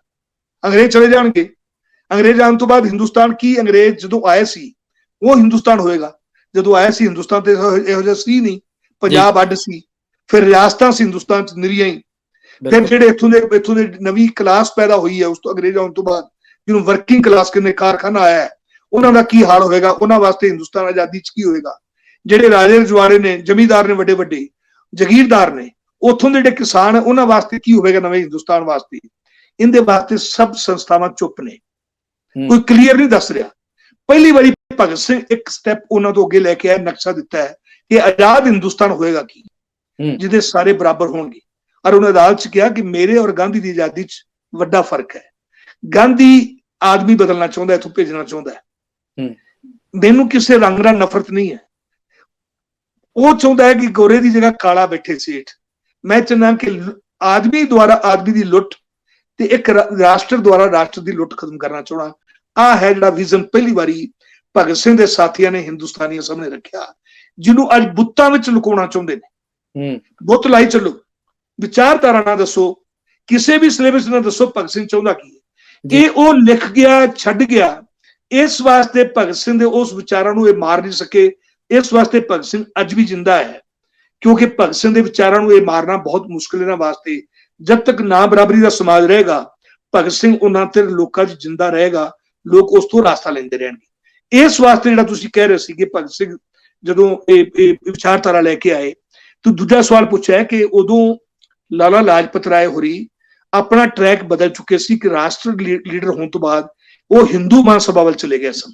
ਸ਼ਾਇਦ ਤੁਹਾਨੂੰ ਨਾ ਪਤਾ ਹੋਵੇ, ਪਰ ਸੀ ਆਜ਼ਾਦੀ ਘੁਲਾਟੀਏ ਕਾਂਗਰਸ ਦੇ ਬਹੁਤ ਵੱਡੇ ਲੀਡਰ ਹੈ, ਸੰਪਾਲ ਬਾਲ ਔਰ ਆਪਣਾ ਲਾਲ ਬਾਲ ਪਾਲ, ਇਹ ਤਿੰਨੇ ਬਹੁਤ ਵੱਡੇ ਕਾਂਗਰਸ ਦੇ ਲੀਡਰ ਸਨ। ਉਹਨਾਂ 'ਚ ਇੱਕ ਲੀਡਰ ਆਪਣਾ ਲਾਲਾ ਲਾਜਪਤ ਰਾਏ ਸਨ। ਪਰ ਬਾਅਦ 'ਚ ਇਹਨਾਂ ਦੀ ਫਿਰਕਾ ਪ੍ਰਸਤੀ ਵਜੋਂ ਗਿਆ ਤੇ ਉਹਦੇ ਨਾਲ ਦੁਰਾਵ ਹੋਇਆ ਇਸ ਟੀਮ ਦਾ, ਜਿਹੜੇ ਪਹਿਲਾਂ ਉਹਨਾਂ ਦੇ ਆਦਰਸ਼ ਸਨ ਮੰਨਦੇ ਸੀ। ਪਰ ਜਦੋਂ ਲਾਲਾ ਜੀ ਦੇ ਉੱਤੇ ਸਾਈਮਨ ਦੇ ਹਮਲੇ 'ਚ ਉਹਨੂੰ ਆਪਣਾ ਲਾਠੀ ਚਾਰਜ, ਉਹਨਾਂ ਨੂੰ ਸੱਟਾਂ ਲੱਗੀਆਂ, ਉਹ ਉਹਨਾਂ ਦੇ ਮਨ ਤੇ ਇਸ ਵਾਸਤੇ ਨਹੀਂ ਹੋਇਆ ਕਿ ਸੱਟਾਂ ਲੱਗੀਆਂ ਨੇ। ਉਦੋਂ ਇਹ ਲੱਗਿਆ ਸੀ ਪੂਰਾ ਦੇਸ਼ ਜਿਵੇਂ ਇੱਕ ਹੁੰਦਾ ਆਪਣੇ ਕੌਮਾਂ 'ਚ ਹੋਵੇ, ਜਾਂ ਨਪੁੰਸਕ ਜਿਹਨੂੰ ਸ਼ਬਦ ਇਸਤੇਮਾਲ ਕੀਤਾ, ਉਦੋਂ ਬਹੁਤ ਵੱਡੀ ਇੱਕ ਕਾਂਗਰਸੀ ਲੀਡਰ ਸੀ। ਉਹਨੇ ਕਿਹਾ ਸੀ, ਇਹ ਲੱਗਿਆ ਕਿ ਜਦੋਂ ਇਹ ਸਾਂਡਰਸ ਨੂੰ ਮਾਰਿਆ ਗਿਆ ਤੇ ਉਹ ਪੋਸਟਰ ਲੱਗੇ ਤੇ ਉਹਨੇ ਕਿਹਾ ਮੈਨੂੰ ਰਾਹਤ ਲੱਗੀ ਕਿ ਹਿੰਦੁਸਤਾਨ ਮਰਿਆ ਨਹੀਂ ਹੈ। ਉਸ ਤੋਂ ਪਹਿਲਾਂ ਲੱਗਿਆ ਸੀ ਕਿ ਹਿੰਦੁਸਤਾਨ 'ਚ ਕੋਈ ਖੂਨ ਬਚਿਆ ਨਹੀਂ, ਜਿਹੜਾ ਗਰਮ ਖੂਨ, ਉਹ ਚੈਲੰਜ ਸੀ। ਇਸ ਵਾਸਤੇ ਉਹਨੇ ਕਿਹਾ ਕਿ ਮੈਨੂੰ ਇੱਕ ਬੰਦੇ ਦੇ ਕਤਲ ਦਾ ਦੁੱਖ ਹੈ, ਪਰ ਕਿਉਂਕਿ ਉਹ ਇੱਕ ਉਸ ਮਸ਼ੀਨ ਦਾ ਪੁਰਜਾ ਹੈ ਜਿਹਨੇ ਹਿੰਦੁਸਤਾਨ ਦੇ ਇੱਕ ਬਹੁਤ ਵੱਡੇ ਲੀਡਰ ਨੂੰ ਇਸ ਤਰ੍ਹਾਂ ਮਾਰਿਆ ਹੈ ਕਿ ਉਹਨਾਂ ਨੂੰ ਇਹ ਵੀ ਸ਼ਰਮ ਨਹੀਂ, ਜਾਂ ਉਹਨਾਂ ਨੂੰ ਇਹ ਲਿਹਾਜ਼ ਨਹੀਂ ਹੈ, ਉਹਨਾਂ ਨੇ ਵੀ ਕੋਈ ਤੁਸੀਂ ਕੁਝ ਵੀ ਕਰ ਸਕਦੇ ਹੋ ਤੁਸੀਂ, ਜਿਵੇਂ ਉਸ ਤੋਂ ਪਹਿਲਾਂ ਕਰ ਚੁੱਕੇ ਸੀ ਅਡਵਾਇਰ ਹੋਰੀ 1919 ਚ ਜਲਿਆਂਵਾਲਾ ਬਾਗ ਦੇ, ਜਿੱਦਾਂ ਬਾਅਦ ਚ ਜਾ ਕੇ ਊਧਮ ਸਿੰਘ ਨੇ ਬਹੁਤ ਸਾਲਾਂ ਬਾਅਦ ਉਹਦਾ ਵੀ ਬਦਲਾ ਲਿਆ। ਊਧਮ ਸਿੰਘ ਨੇ ਉਹ ਸਿਰਫ ਬਦਲਾ ਲੈਣਾ ਨਹੀਂ ਹੁੰਦਾ, ਇੱਕ ਅਹਿਸਾਸ ਹੁੰਦਾ ਹੈ ਕਿ ਇਹ ਸਮਝਣ ਕਿ ਯਾਰ ਇੱਥੋਂ ਕੋਈ ਬੋਲਣ ਵਾਲਾ ਨਹੀਂ, ਵਿਰੋਧ ਕਰਨ ਵਾਲਾ ਨਹੀਂ ਹੈ। ਉਹ ਵਿਰੋਧ ਦਰਜ ਕਰਨ ਦਾ ਇੱਕ ਤਰੀਕਾ ਸੀ ਕਿ ਇਸ ਮੁਲਕ ਵਿੱਚ ਤੁਸੀਂ ਜਿਸ ਤਰ੍ਹਾਂ ਮਰਜ਼ੀ ਚਾਹੋਗੇ ਇਸ ਤਰ੍ਹਾਂ ਤੁਸੀਂ ਨਹੀਂ ਕਰ ਸਕਦੇ। ਔਰ ਤੁਹਾਨੂੰ ਬੜਾ ਅਚੰਭਾ ਹੋਏਗਾ ਕਿ ਇਹਨਾਂ ਫਾਂਸੀਆਂ 'ਚ ਜਿਹੜੀ ਸੁਖਦੇਵ ਨੂੰ ਫਾਂਸੀ ਦਿੱਤੀ ਗਈ ਹੈ ਜੀ, ਸੁਖਦੇਵ ਨਾ ਤਾਂ ਸਾਂਡਰਸ ਨੂੰ ਮਾਰਨ 'ਚ ਹੈ ਤੇ ਨਾ ਅਸੈਂਬਲੀ ਬੰਬ ਸੁੱਟਣ 'ਚ। ਅਸੈਂਬਲੀ ਬੰਬ ਸੁੱਟਣ ਤਾਂ ਉਹਨਾਂ ਨੂੰ ਉਮਰ ਕੈਦ ਦੀ ਸਜ਼ਾ ਹੋਈ ਹੈ, ਬਟ ਕੇਸ਼ਵ ਦੱਤ ਤੇ ਭਗਤ ਸਿੰਘ ਨੂੰ, ਔਰ ਸਾਂਡਰਸ ਕਤਲ ਕੇਸ 'ਚ ਉਹਨਾਂ ਨੂੰ ਫਾਂਸੀ ਸਜ਼ਾ ਹੋਈ ਹੈ। ਇਹਨਾਂ ਦੋਨਾਂ 'ਚ ਹੀ ਸੁਖਦੇਵ ਕਿਤੇ ਨਹੀਂ ਹੈ, ਫਿਰ ਉਹਨੂੰ ਫਾਂਸੀ ਕੋ ਦਿੱਤੀ ਗਈ। ਇਸਦਾ ਬਲਕਿ ਇਹ ਵੀ ਇਹਨੂੰ ਕਦੀ ਚਰਚਾ ਨਹੀਂ ਹੁੰਦੀ। ਦੋਨਾਂ ਹਾਲਾਂਕਿ ਰਾਜਗੁਰੂ ਨਾਲ ਹੈ ਜਿਸ ਟਾਈਮ ਇਹਨੂੰ ਸਾਂਡਰਸ ਨੂੰ ਮਾਰਿਆ ਗਿਆ, ਠੀਕ, ਗੋਲੀਆਂ ਮਾਰੀਆਂ ਭਗਤ ਸਿੰਘ ਨੇ ਮਾਰੀਆਂ, ਚਲੋ ਰਾਜਗੁਰੂ ਮਾਰੀਆਂ, ਹੋ ਗਿਆ। ਸੁਖਦੇਵ ਇਹਨਾਂ ਦੋਵਾਂ ਦੇ ਐਕਟ, ਪਰ ਕਿਉਂਕਿ ਸੁਖਦੇਵ, ਮੈਂ ਇਸ ਵਾਸਤੇ ਕਹਿ ਰਿਹਾ ਜਿਹੜੇ ਆਪਾਂ ਜਦੋਂ ਸ਼ਹੀਦਾਂ ਨੂੰ ਯਾਦ ਕਰਦੇ ਹਾਂ ਜੀ, ਉਹ ਹਰ ਸ਼ਹੀਦ ਦਾ ਆਪਣਾ ਕੰਟਰੀਬਿਊਸ਼ਨ ਉਹਦੇ ਚ, ਬਿਲਕੁਲ। ਉਹ ਕਹਿੰਦੇ ਭਗਤ ਸਿੰਘ ਤੇ ਸੁਖਦੇਵ ਇੱਕ ਜਿੰਦ ਜਾਨ ਸੀ ਦੋਨੋਂ ਜੀ। ਉਹ ਵੀ ਦੱਸਦੇ ਸੀ, ਸ਼ਿਵ ਵਰਮਾ ਦੱਸਿਆ, ਉਹਨਾਂ ਨੇ ਆਪਣੇ ਲੇਖਾਂ 'ਚ ਦੱਸਿਆ, ਉਹਨਾਂ ਗੱਲਬਾਤ ਵੀ ਹੋਈ ਕਿ ਜਦੋਂ ਪਹਿਲੋਂ ਅਸੈਂਬਲੀ ਬੰਬ ਸੁੱਟਣ ਦਾ ਫੈਸਲਾ ਹੋਇਆ ਕਿ ਬੰਬ ਸੁੱਟਿਆ ਜਾਏ ਜਿਹਦੇ 'ਚ ਬੰਦਿਆਂ ਦਾ ਕਤਲ ਨਹੀਂ ਹੋਵੇ, ਧਮਾਕੇ ਕੀਤੇ ਜਾਣ ਤਾਂ ਕਿ ਸੁਣਾਇਆ ਜਾ ਸਕੇ ਜੋ ਤੁਸੀਂ ਕਾਨੂੰਨ ਲੈ ਕੇ ਆ ਰਹੇ ਹੋ, ਆ ਜਿਹੜੇ ਕਾਲੇ ਕਾਨੂੰਨ ਮਜ਼ਦੂਰਾਂ ਦੇ ਖਿਲਾਫ, ਅਸੀਂ ਦਾ ਵਿਰੋਧ ਕਰਦੇ ਹਾਂ। ਬੋਲੀਆਂ ਸਰਕਾਰਾਂ ਨੂੰ ਸੁਣਾਉਣਾ ਚਾਹੁੰਦੇ ਸੀ, ਸੁਣਾਉਣਾ ਪੈਂਦਾ ਹੈ। ਇਹ ਕਦੀ ਕਿਸ ਟਾਈਮ ਜਿਸ ਟਾਈਮ ਫ੍ਰੈਂਚ ਰੈਵੋਲੂਸ਼ਨ ਹੋਇਆ ਸੀ ਤੇ ਉੱਥੋਂ ਦੇ ਵੈਲੀਆਂ ਸੀ ਜਿਹੜੇ, ਉਹਨਾਂ ਨੇ ਉੱਥੇ ਕਹੇ ਅਸੀਂ ਉਹਦੇ ਚ ਪਾਰਲੀਮੈਂਟ ਚ, ਉੱਥੋਂ ਦੀ ਫਰਾਂਸ ਦੀ ਪਾਰਲੀਮੈਂਟ ਚ ਉਹਨੂੰ ਦੁਹਰਾਇਆ ਸੀ ਇੱਥੇ ਇਹਨਾਂ ਨੇ। ਔਰ ਉਦੋਂ ਕਹਿੰਦੇ ਨੇ ਕਿ ਸਾਰਾ ਕੋਸ਼ਿਸ਼ ਕਰਨ ਤੋਂ ਬਾਅਦ ਜਿਹੜੀ ਮੀਟਿੰਗ ਹੋਈ ਨਾ ਸੈਂਟਰਲ ਕਮੇਟੀ ਦੀ, ਉਹਦੇ ਚ ਭਗਤ ਸਿੰਘ ਦਾ ਨਾਂ ਨਹੀਂ ਸੀ, ਭਗਤ ਸਿੰਘ ਦਾ ਨਾਂ ਨਹੀਂ ਸੀ ਉਹਦੇ ਚ। ਭਗਤ ਸਿੰਘ ਦੀ ਕੋਸ਼ਿਸ਼ ਦੇ ਬਾਵਜੂਦ ਵੀ ਕਹਿੰਦੇ ਨੇ ਕਿ ਜਿਹੜਾ ਚੰਦਰ ਸ਼ੇਖਰ ਆਜ਼ਾਦ ਚਾਹੁੰਦਾ ਸੀ ਕਿਸੇ ਵੀ ਕੀਮਤ ਤੇ ਵੀ ਭਗਤ ਸਿੰਘ ਨੂੰ ਖੋਣਾ ਨਹੀਂ ਚਾਹੁੰਦਾ ਸੀ ਕਿ ਇਹ ਏਡਾ ਵੱਡਾ ਸੰਗਠਨ ਕਰਤਾ ਹੈ, ਇੱਕ ਫੇਸ ਹੈ, ਇਹਦੀ ਜ਼ਰੂਰਤ ਪੈਗੀ, ਸਾਨੂੰ ਇਹਦੀ ਜ਼ਰੂਰਤ ਪੈਗੀ। ਕਹਿੰਦੇ ਨੇ ਕਿ ਸੁਖਦੇਵ ਆਉਂਦਾ, ਸੁਖਦੇਵ ਉਸ ਮੀਟਿੰਗ ਨਹੀਂ ਸੀ, ਉਹ ਸੈਂਟਰਲ ਕਮੇਟੀ ਮੈਂਬਰ ਸੀ ਪੰਜਾਬ ਵੱਲੋਂ। ਉਹ ਜਦੋਂ ਉਹ ਆਉਂਦਾ ਹੈ ਤੇ ਉਹ ਫਿਰ ਭਗਤ ਸਿੰਘ ਦਾ ਉਹਦਾ ਤਕਰਾਰ ਦੱਸਿਆ ਉਹਨਾਂ ਨੇ ਜੀ। ਉਹਨੇ ਕਿਹਾ ਕਿ ਤੈਨੂੰ ਪਤਾ ਹੈ ਕਿ ਦੋ ਬੰਦੇ ਬਣਾਉਣ ਦਾ ਫਾਇਦਾ ਕੀ, ਜਦੋਂ ਕੇਸ ਅਸੀਂ ਲੜਨਾ ਉੱਥੇ, ਅਸੀਂ ਉਹਨੂੰ ਸਟੇਜ ਦੇ ਤੌਰ ਤੇ ਵਰਤਣਾ ਹੈ, ਔਰ ਉਹ ਸਟੇਜ ਨੂੰ ਤੇਰੇ ਬਗੈਰ ਕੋਈ ਨਹੀਂ ਵਰਤ ਸਕਦਾ, ਫਿਰ ਇੱਕ ਬੰਦੇ ਨੂੰ ਕਿਉਂ ਬਣਾਉਣ ਜਾ ਰਿਹਾ, ਤੂੰ ਲੱਗਦਾ ਹੈ ਕਿ ਜਿਵੇਂ ਤੂੰ ਮੌਤ ਤੋਂ ਭੱਜ ਰਿਹਾ ਹੋਵੇਂ। ਆਪਸੀ ਕਹਿੰਦੇ ਬਹੁਤ ਗੂੜੀ ਦੋਸਤੀ ਸੀ। ਔਰ ਫਿਰ ਉਹ ਮੀਟਿੰਗ ਫਿਰ ਬੁਲਾਈ ਗਈ, ਮੀਟਿੰਗ ਸੁਖਦੇਵ ਕੁਛ ਨਹੀਂ ਬੋਲਦਾ, ਫਿਰ ਭਗਤ ਸਿੰਘ ਨੇ ਇਨਸਿਸਟ ਕੀਤਾ, ਉਹਨੇ ਕਹਿੰਦੇ ਕਾਫੀ ਹਾਊਟ ਡਿਸਕਸ਼ਨ ਚਲੀ ਗਈ, ਜਿਹਦੇ ਭਗਤ ਸਿੰਘ ਨੇ ਕਿਹਾ ਤੂੰ ਮੇਰੇ ਨਾਲ ਗੱਲ ਨਹੀਂ, ਕਹਿੰਦਾ ਮੈਂ ਦੋਸਤ ਪ੍ਰਤੀ ਮੇਰੀ ਜਿਹੜੀ ਸ਼ਬਦ ਸੀ ਉਹ ਮੈਂ ਆਪਣਾ ਜਿਹੜਾ ਮੇਰਾ ਫਰਜ਼ ਸੀ ਮੈਂ ਅਦਾ ਕੀਤਾ ਹੈ। ਔਰ ਮੀਟਿੰਗ ਨਹੀਂ ਬੋਲਿਆ ਸੁਖਦੇਵ ਕੁਛ ਵੀ। ਉੱਥੇ ਭਗਤ ਸਿੰਘ ਨੇ ਇਨਸਿਸਟ ਕੀਤਾ ਕਿ ਨਹੀਂ, ਇਹ ਇਸ ਤੋਂ ਬਗੈਰ ਨਹੀਂ ਪੂਰਾ ਹੋ ਸਕਦਾ। ਫਿਰ ਉਹ ਨਾਂ ਚੇਂਜ ਕਰਕੇ ਭਗਤ ਸਿੰਘ ਨਾਂ ਆਉਂਦਾ ਹੈ। ਔਰ ਇਹ ਵੀ ਦੱਸਿਆ ਕਿ ਜਦੋਂ ਉੱਥੋਂ ਵਾਪਸ ਮੁੜਦਾ ਹੈ ਸੁਖਦੇਵ, ਔਰ ਉਹ ਦੁਰਗਾ ਭਾਬੀ ਕੋਲ ਜਾਂਦਾ ਲਾਹੌਰ, ਵਾਪਸ ਮੁੜਦੇ ਉੱਥੋਂ ਦਿੱਲੀ ਤੋਂ, ਤੇ ਕਹਿੰਦੇ ਨੇ ਉਹਦੀ ਅੱਖਾਂ ਸੁੱਜੀਆਂ ਸੀ, ਕਿਉਂਕਿ ਉਹਨੇ ਫਿਰ ਲਿਖਿਆ ਬੜਾ ਇਮੋਸ਼ਨਲ ਹੋ ਕੇ ਕਿ ਮੈਂ ਆਪਣੀ ਜ਼ਿੰਦਗੀ ਦਾ ਸਭ ਨੂੰ ਕੀਮਤੀ ਜਿਹੜੀ ਚੀਜ਼ ਅੱਜ ਛੱਡਿਆ ਹੈ, ਕਿ ਉਹਨੂੰ ਮੈਂ ਸੌਂਪ ਆਇਆ, ਰਾਸ਼ਟਰ ਨੂੰ ਸੌਂਪ ਆਇਆ। ਉਹਦਾ ਦੋਸਤੀ ਇੰਨੀ ਨਜ਼ਦੀਕੀ ਸੀ ਦੋਸਤੀ। ਸੁਖਦੇਵ ਕਹਿੰਦੇ ਨੇ ਬਹੁਤ ਵਧੀਆ ਸੰਗਠਨ ਕਰਤਾ ਸੀ, ਔਰ ਦਿਮਾਗੀ ਤੌਰ ਤੇ ਇੰਨਾ ਉਹਦੀ ਯਾਦਾਸ਼ਤ ਇੰਨੀ ਸੀ। ਉਹਦੇ ਆਪਣੇ ਗੁਣ ਨੇ, ਰਾਜਗੁਰੂ ਦੇ ਆਪਣੇ ਗੁਣ ਦੱਸੇ ਨੇ ਉਹਨਾਂ ਨੇ, ਬਿਲਕੁਲ। ਤੇ ਜਿਹੜੇ ਆਪਣਾ ਜਿਨ੍ਹਾਂ ਦੀ ਆਪਣਾ ਸ਼ਹਾਦਤ ਭੁੱਖ ਹੜਤਾਲ ਚ ਹੋਈ ਸੀ ਜੀ, ਜਿਹੜੇ ਪਹਿਲੇ ਸ਼ਹੀਦ ਨੇ, ਉਹਨਾਂ ਦੀ ਆਪਣੀ ਦੱਸੀ ਉਹਨਾਂ ਨੇ।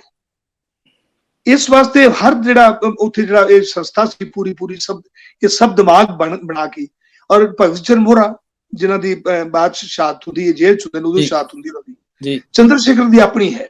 ਇਸ ਵਾਸਤੇ ਇਹ ਪੂਰੀ ਸੰਸਥਾ ਹੈ। ਇਹ ਸੰਸਥਾ ਮਿਲ ਕੇ ਉਹਨਾਂ ਦੀ ਅਗਵਾਈ ਕਰਨ ਵਾਲਾ ਇੱਕ ਆਪਣਾ ਭਗਤ ਸਿੰਘ ਹੈ। ਬਾਕੀ ਉਸ ਟੋਟਲ ਦਿਮਾਗ ਮਿਲ ਕੇ ਉਹ ਉਹਨਾਂ ਦੀ ਇੱਕ ਸੰਸਥਾ, ਉਹਦੇ ਚ ਡੈਮੋਕ੍ਰੈਟਿਕ ਤਰੀਕੇ ਨਾਲ ਸੋਚਣਾ, ਇਹ ਪਹਿਲੀ ਵਾਰ ਹੋ ਰਿਹਾ ਸੀ ਕਿ ਇੱਕ ਆਦਮੀ ਨਹੀਂ ਹੋਏਗਾ, ਆਪਾਂ ਵਿਚਾਰ ਕਰਾਂਗੇ, ਬਹੁਮਤ ਦੇ ਫੈਸਲੇ ਮੰਨੇ ਜਾਣਗੇ, ਔਰ ਉਹ ਬਹੁਮਤ ਦਾ ਫੈਸਲਾ ਕਰਵਾ ਕੇ ਹੀ ਉਹ ਦੁਬਾਰਾ ਭਗਤ ਸਿੰਘ ਹੋਰੀ ਗਏ ਨੇ ਉਹਦੇ ਚ। ਤੇ ਇਸ ਵਾਸਤੇ ਜਿਹੜੇ ਤੁਸੀਂ ਕਹਿ ਰਹੇ ਸੀ ਕਿ ਉਹਦੇ ਮਨ ਤੇ ਅਸਰ ਕੀ ਹੋਇਆ, ਮਨ ਤੇ ਅਸਰ ਨਹੀਂ, ਇੱਕ ਡਿਵੈਲਪਮੈਂਟ ਹੋ ਰਹੀ ਉਹਨਾਂ ਦੀ, ਲਗਾਤਾਰ ਵਿਕਾਸ ਹੋ ਰਿਹਾ। ਫਿਰ ਤੁਸੀਂ ਦੇਖੋ ਉਹਦੀ ਭਗਤ ਸਿੰਘ ਦੀ ਡਾਇਰੀ ਦੇਖੋ ਤੁਸੀਂ, ਜੇਲ੍ਹ ਦੀ, ਜੇਲ੍ਹ ਵਿੱਚ ਜਿੰਨੇ ਦਿਨ ਰਹੇ ਉਹ ਅਰੈਸਟ ਹੋਣ ਤੋਂ ਫਾਂਸੀ ਲੱਗਣ ਤੱਕ ਲਗਭਗ ਕਹਿੰਦੇ ਨੇ 450 500 ਕਿਤਾਬਾਂ ਉਹਨੇ ਪੜ੍ਹੀਆਂ। ਕਿਤਾਬਾਂ ਦੇ ਨੋਟ ਲੈ ਰੱਖੇ ਡਾਇਰੀ ਚ। ਉਹਦੇ ਨੋਟ ਪੜ੍ਹ ਕੇ ਮੈਂ ਕੁਝ ਕਿਤਾਬਾਂ ਪੜ੍ਹੀਆਂ ਨੇ।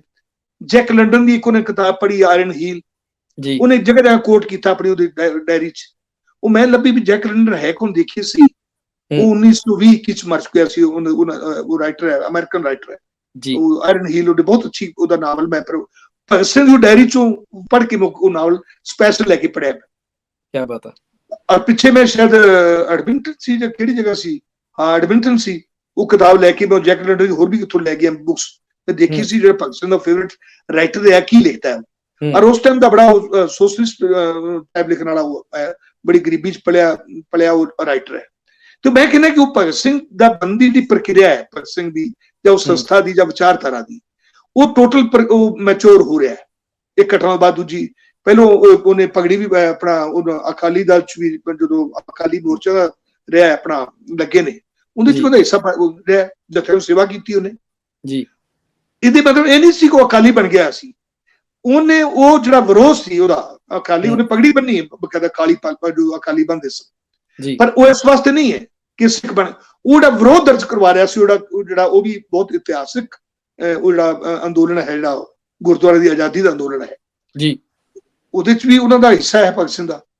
ਪਰ ਆਖਰ ਨੂੰ ਉਹ ਜਿਹੜਾ ਵਿਗਿਆਨਿਕ ਤੌਰ ਤੇ ਸੋਚਦਾ ਹੋਇਆ ਸਮਾਜ ਦੀ ਬਰਾਬਰੀ ਦੀ ਗੱਲ ਕਰਦਾ, ਜਿਹੜਾ ਸਾਡੇ ਉਹਦਾ ਪ੍ਰਭਾਵ ਤਾਂ ਮੇਰੇ ਖਿਆਲ ਆਪਣਾ ਗੁਰੂ ਨਾਨਕ ਸਾਹਿਬ ਦਾ ਵੀ ਬਹੁਤ ਹੈ, ਗੁਰੂ ਗੋਬਿੰਦ ਸਿੰਘ ਦੀ ਜਿਹੜੀਆਂ ਕੁਰਬਾਨੀਆਂ ਦਾ ਜਾਂ ਵਿਚਾਰਧਾਰਾ ਪ੍ਰਭਾਵ ਬਹੁਤ ਹੁੰਦੇ ਉੱਤੇ ਜੀ। ਤੇ ਉਹ ਲਗਾਤਾਰ ਵਿਕਸਿਤ ਹੋਇਆ ਪੂਰਾ ਉਹਦੇ ਦੌਰ ਚ।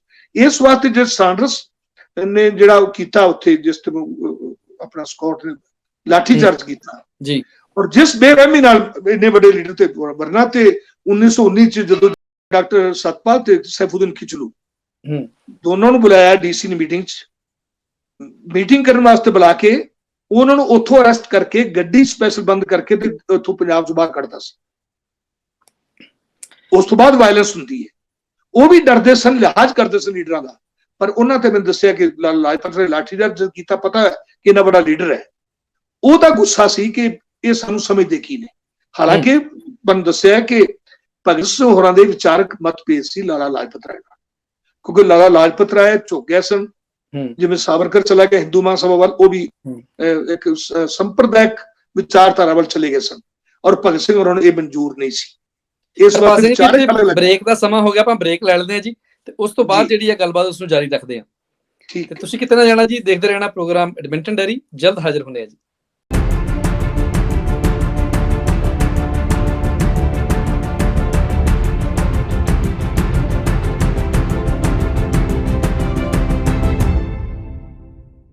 दिल से निकलेगी ना मर कर भी वतन की उल्फत, दिल से निकलेगी ना मर कर भी वतन की उल्फत, मेरी मिट्टी से भी खुशबू ए वतन आएगी। प्रोग्राम एडमिंटन डायरी ਦੇ ਵਿੱਚ ਆਪ ਜੀ ਦਾ ਮੁੜ ਸਵਾਗਤ ਹੈ ਜੀ। ਸਰਦਾਰ ਹਰਪਾਲ ਸਿੰਘ ਜੀ ਨਾਲ ਗੱਲਬਾਤ ਹੋ ਰਹੀ ਆ। ਭਾਜੀ ਰੀਸੈਂਟਲੀ ਤੁਸੀਂ ਪਾਕਿਸਤਾਨ ਦੇ ਵਿੱਚ ਹੋ ਕੇ ਆਏ ਜੀ, ਔਰ ਜਿਵੇਂ ਅਸੀਂ ਜ਼ਿਕਰ ਕੀਤਾ ਵੀ ਇਤਿਹਾਸ ਦੱਸਦਾ ਵਾ ਕਿ ਉਹਨਾਂ ਦਾ ਜਨਮ ਵੀ ਪਾਕਿਸਤਾਨ ਤੋਂ ਆ ਤੇ ਉਹਨਾਂ ਨੂੰ ਜਿਹੜੀ ਫਾਂਸੀ ਹੁੰਦੀ ਆ, ਸ਼ਹਾਦਤ ਹੁੰਦੀ ਆ, ਉਹ ਵੀ ਪਾਕਿਸਤਾਨ ਦੇ ਵਿੱਚ ਹੁੰਦੀ ਆ। ਜਿਹੜੇ ਪਾਕਿਸਤਾਨ ਦੀ ਆਵਾਮ ਹੈਗੀ ਆ ਉਹ ਭਗਤ ਸਿੰਘ ਤੇ ਉਹਨਾਂ ਦੀ ਸੋਚ ਤੇ ਉਹਨਾਂ ਦੀ ਕੰਟਰੀਬਿਊਸ਼ਨ ਨੂੰ ਕਿਵੇਂ ਜਾਣਦੀ ਆ? ਔਰ ਕਿਉਂਕਿ ਮੈਨੂੰ ਲੱਗਦਾ ਵੀ ਜਦੋਂ ਆਪਾਂ ਉਸ ਸਮੇਂ ਇਕੱਠਾ ਸੀਗਾ ਨਾ, ਭਾਰਤ ਵੀ ਉਦੋਂ ਇਕੱਠਾ ਸੀ, ਪਾਕਿਸਤਾਨ ਵੀ ਤੇ ਨਾਲ ਦੇ ਨਾਲ ਬੰਗਲਾਦੇਸ਼, ਸੋ ਉਸ ਸਮੇਂ ਦੇ ਅਨੁਸਾਰ ਇਸ ਵੇਲੇ ਪਾਕਿਸਤਾਨ ਦੇ ਲੋਕ ਜਿਹੜੇ ਆ ਭਗਤ ਸਿੰਘ ਦੀ ਸ਼ਹਾਦਤ ਤੇ ਉਹਨਾਂ ਦਾ ਫਰੀडम ਮੂਵਮੈਂਟ ਦੇ ਵਿੱਚ ਜਿਹੜਾ ਯੋਗਦਾਨ ਆ ਉਸ ਨੂੰ ਕਿਵੇਂ ਦੇਖਦੇ ਆ? ਸੰਖੇਪ ਚ ਦੱਸਿਓ ਜੀ। ਵੈਸੇ ਤੇ ਬਹੁਤ ਵੱਡਾ ਚੈਪਟਰ ਹੈ ਪਾਕਿਸਤਾਨ ਦੇ ਉੱਤੇ ਆਪਾਂ ਗੱਲ ਕਰੀਏ, ਪਰ ਮੋਟੇ ਤੌਰ ਤੇ ਜੋ ਮੈਂ ਉੱਥੇ ਜਾ ਕੇ ਜਾਣਿਆ ਲੋਕਾਂ ਤੋਂ ਜੀ, ਕਿਉਂਕਿ ਪਾਕਿਸਤਾਨ ਤਾਂ 47 ਚ ਬਣਿਆ ਨਾ, ਉਸ ਤੋਂ ਪਹਿਲਾਂ ਤੇ ਲਾਹੌਰ ਜਿਹੜਾ ਸੀ ਬਹੁਤ ਵੱਡਾ ਸੈਂਟਰ ਸੀ ਹਿੰਦੁਸਤਾਨ ਦੀ ਆਜ਼ਾਦੀ ਦਾ। ਪੰਜਾਬ ਦੀ ਰਾਜਧਾਨੀ ਹੁੰਦੀ ਸੀ ਜੀ, ਸੂਬਾ ਪੰਜਾਬ ਦੀ ਰਾਜਧਾਨੀ ਨਹੀਂ, ਹਿੰਦੁਸਤਾਨ ਦੀ ਆਜ਼ਾਦੀ ਦੀ ਰਾਜਧਾਨੀ ਵੀ ਮੰਨ ਸਕਦੇ ਸੀ। ਜਿਹੜੀਆਂ ਫਾਂਸੀਆਂ ਲਾਹੌਰ ਦੀਆਂ ਫਾਂਸੀ ਕਰਨ ਵੇਖੀਆਂ ਨੇ, ਉਹਨੇ ਹੋਰ ਸ਼ਹਿਰ ਹੋਰ ਕਿਸੇ ਫਾਂਸੀ ਕਰਨ ਨਹੀਂ ਦੇਖੀਆਂ ਹੋਣਗੀਆਂ। ਇਹ ਇਸ ਵਾਸਤੇ ਉਹ ਖਿੱਤਾ ਕਦੀ ਨਹੀਂ ਭੁਲਾ ਸਕਦਾ ਭਗਤ ਸਿੰਘ ਨੂੰ। ਹਾਲਾਂਕਿ ਜਿਵੇਂ ਸਾਡੇ ਹਾਕਮਰਾਨਾਂ ਨੇ ਕੋਸ਼ਿਸ਼ ਕੀਤੀ ਹੈ ਕਿ ਉਹਦੀ ਫੋਟੋ ਲੱਗੀ ਰਹੇ, ਉਹਦੇ ਵਿਚਾਰ ਮਰ ਜਾਣ, ਉੱਥੇ ਵੀ ਵਿਚਾਰਨ ਕੌਣ ਮਾਰ ਸਕਦਾ? ਕਿਉਂਕਿ ਉਹ ਤੇ ਉੱਥੇ ਧਰਤੀ ਦੇ ਜੰਪਲ ਹੈ।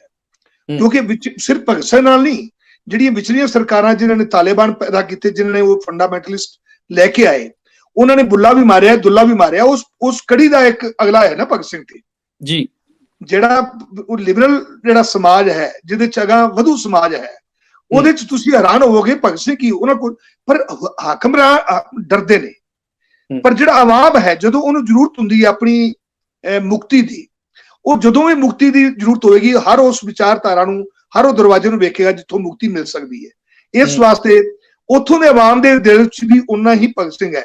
ਅੱਜ ਵੀ ਉਹਨਾਂ ਦੀ ਮੰਗ ਹੈ ਕਿ ਜਿਹੜਾ ਸ਼ਾਦਮਾਨ ਚੌਕ ਹੈ ਉਹਨੂੰ ਭਗਤ ਸਿੰਘ ਚੌਕ ਦਾ ਨਾਮ ਦਿੱਤਾ ਜਾਵੇ, ਬੁੱਤ ਲਾਇਆ ਜਾਵੇ ਉੱਥੇ ਜੀ। ਉੱਥੋਂ ਆਵਾਮ ਦੀ ਮੰਗ ਹੈ। ਉੱਥੇ ਹੁੰਦੇ ਨੇ, ਰੋਜ਼ ਮੁਜ਼ਾਹਰੇ ਹੁੰਦੇ ਨੇ, ਲੋਕ ਆਉਂਦੇ ਨੇ, ਉਹਦੇ ਚ ਉਹਦੇ ਖਾਸ ਕਰਕੇ ਯੰਗ ਲੜਕੇ ਔਰ ਪੁਰਾਣੀ ਪੀੜ੍ਹੀ ਵੀ ਹੈ, ਬਹੁਤ ਵੱਡੇ ਪੁਰਾਣੇ ਜਿਹੜੇ ਲੋਕ ਬੈਠੇ ਨੇ ਉਹ ਵੀ ਆਉਂਦੇ ਨੇ। ਇਸ ਵਾਸਤੇ ਭਗਤ ਸਿੰਘ ਜਦ ਤੱਕ ਨਾ ਬਰਾਬਰੀ ਰਹੇਗੀ ਤਾਂ ਭਗਤ ਸਿੰਘ ਦੁਨੀਆ 'ਚ ਰਹੇਗਾ। ਜਿੱਥੇ ਵੀ ਜ਼ਰੂਰਤ ਹੋਵੇਗੀ ਭਗਤ ਸਿੰਘ ਨੂੰ ਕੋਈ ਕੱਢ ਨਹੀਂ ਸਕਦਾ। ਔਰ ਜਦੋਂ ਬਰਾਬਰੀ ਹੋਏਗੀ ਫਿਰ ਉਹਨੂੰ ਵੈਸੇ ਯਾਦ ਕਰਨਗੇ ਕਿ ਬਰਾਬਰੀ ਦੇਣ ਵਾਲੇ ਇਹ ਲੋਕ ਸੀ ਜਿਨ੍ਹਾਂ ਨੇ ਸਾਨੂੰ ਦਰਵਾਜ਼ੇ ਦਿਖਾਏ ਸਨ, ਰਸਤੇ ਦਿਖਾਏ ਸਨ। ਉਹਦੇ ਬਾਰੇ ਮੈਂ ਇੰਨਾ ਹੀ ਕਹਿਣਾ ਚਾਹਾਂਗਾ। ਬਾਕੀ ਆਪਾਂ ਪਾਕਿਸਤਾਨ ਦੇ ਫਿਰ ਕਦੇ ਗੱਲ ਕਰਾਂਗੇ। ਮੇਰਾ ਬੜਾ ਐਜੂਕੇਟਿਵ ਟੂਰ ਸੀ, ਲੰਮਾ ਟੂਰ ਸੀ, 1 ਮਹੀਨੇ ਦਾ, ਜਿਹਦੇ ਮੈਂ ਸਾਰਾ ਪਾਕਿਸਤਾਨ ਵਿਜ਼ਿਟ ਕੀਤਾ ਹੈ। ਉਹਦੇ ਆਪਾਂ ਫਿਰ ਗੱਲ ਕਰਾਂਗੇ। ਬਿਲਕੁਲ ਮੈਂ ਇੰਨਾ ਹੀ ਕਹਿਣਾ ਚਾਹਾਂਗਾ ਜੀ। ਤੇ ਹੁਣ ਗੱਲਬਾਤ ਕਰਦੇ ਹਾਂ ਆਪਾਂ ਥੋੜੀ ਜਿਹੀ ਪੰਜਾਬ ਦੀ ਸਿਆਸਤ ਨਾਲ ਜੋੜਦੇ ਹਾਂ। ਆਮ ਆਦਮੀ ਪਾਰਟੀ ਦੀ ਸਰਕਾਰ ਬਣ ਚੁੱਕੀ ਆ, ਸਰਦਾਰ ਭਗਵੰਤ ਮਾਨ ਜਿਹੜੇ ਆ ਉਹ ਮੁੱਖ ਮੰਤਰੀ ਬਣ ਚੁੱਕੇ ਨੇ। ਜਦੋਂ ਲੋਕ ਸਭਾ ਦੇ ਵਿੱਚ ਹੁੰਦੇ ਸੀ ਉਸ ਸਮੇਂ ਵੀ ਤੇ ਉਸ ਤੋਂ ਬਾਅਦ ਵੀ ਜਿਹੜਾ ਭਗਤ ਸਿੰਘ ਨੇ ਬਹੁਤ ਬੁਲੰਦ ਕੀਤਾ ਸੀਗਾ ਨਾਰਾ, ਇਨਕਲਾਬ ਜਿੰਦਾਬਾਦ, ਉਸ ਨੂੰ ਭਗਵੰਤ ਮਾਨ ਨੇ ਵੀ ਆਪਣੇ ਇਲੈਕਸ਼ਨ ਦੇ ਵਿੱਚ ਵੀ ਤੇ ਸਰਕਾਰ ਹੁਣ ਬਣਨ ਦੇ ਬਾਅਦ ਵੀ ਪੂਰਾ ਇਸਤੇਮਾਲ ਵੀ ਕੀਤਾ ਵਾ। ਤੇ ਹੁਣ ਉਹਨਾਂ ਨੇ ਹੁਕਮ ਦਿੱਤੇ ਆ ਕਿ ਜਿਹੜੇ ਜਿੰਨੇ ਵੀ ਸਰਕਾਰੀ ਦਫ਼ਤਰ ਨੇ ਪੰਜਾਬ ਸਰਕਾਰ ਦੇ, ਉਹਦੇ ਵਿੱਚ ਸ਼ਹੀਦ ਆਜ਼ਮ ਭਗਤ ਸਿੰਘ ਦੀ ਤੇ ਬਾਬਾ ਭੀਮ ਰਾਓ ਅੰਬੇਡਕਰ ਸਾਹਿਬ, ਇਹਨਾਂ ਦੋਨਾਂ ਦੀਆਂ ਤਸਵੀਰਾਂ ਹੋਣਗੀਆਂ। ਕੀ ਲੱਗਦਾ ਕਿ ਭਗਤ ਸਿੰਘ ਦੀ ਸੋਚ ਵਾਲਾ ਪੰਜਾਬ ਭਗਵੰਤ ਮਾਨ ਦੀ ਸਰਕਾਰ ਦੇ ਪਾਵੇਗੀ ਜੀ ਪੰਜਾਬੀਆਂ ਨੂੰ? ਮੈਂ ਇੱਕ ਰਿਕੁਐਸਟ ਹੋਰ ਕਰਨੀ ਚਾਹਾਂਗਾ ਤੁਹਾਡੇ ਇਸ ਮਾਧਿਅਮ ਨਾਲ ਜੀ, ਕਿ ਭਗਵੰਤ ਮਾਨ ਇੱਕ ਕੰਮ ਹੋਰ ਕਰ ਦੇ ਕਿ ਜਿਹੜੀ ਭਗਤ ਸਿੰਘ ਦੀਆਂ ਡਾਇਰੀਆਂ ਜਾਂ ਭਗਤ ਸਿੰਘ ਦੇ ਥਾਟਸ ਹੈ ਜੋ ਲਿਖਿਆ ਹੈ, ਉਹਨੂੰ ਸਿਲੇਬਸ ਹੋਰ ਲਾ ਦੇ। ਬਾਕੀ ਕੀ ਕਰ ਪਾਏਗਾ ਨਹੀਂ ਕਰ ਪਾਏਗਾ ਮੈਨੂੰ ਨਹੀਂ ਪਤਾ। ਇੰਨਾ ਜ਼ਰੂਰ ਕਰ ਸਕਦਾ ਹੈ ਕਿਉਂਕਿ ਉਹਦੇ ਕੋਲ ਅੱਜ ਗਵਰਨਮੈਂਟ ਹੈ, ਉਹ ਆਪਣੇ ਸਿਲੇਬਸ ਜਿਹੜੇ ਪੰਜਾਬ ਦੀਆਂ ਸਕੂਲਾਂ ਸਿਲੇਬਸ ਨੇ ਉਹਦੇ ਭਗਤ ਸਿੰਘ ਦੇ ਉਹ ਵਿਚਾਰਾਂ ਨੂੰ ਸ਼ਾਮਲ ਕਰ ਲਿਆ ਜਾਏ।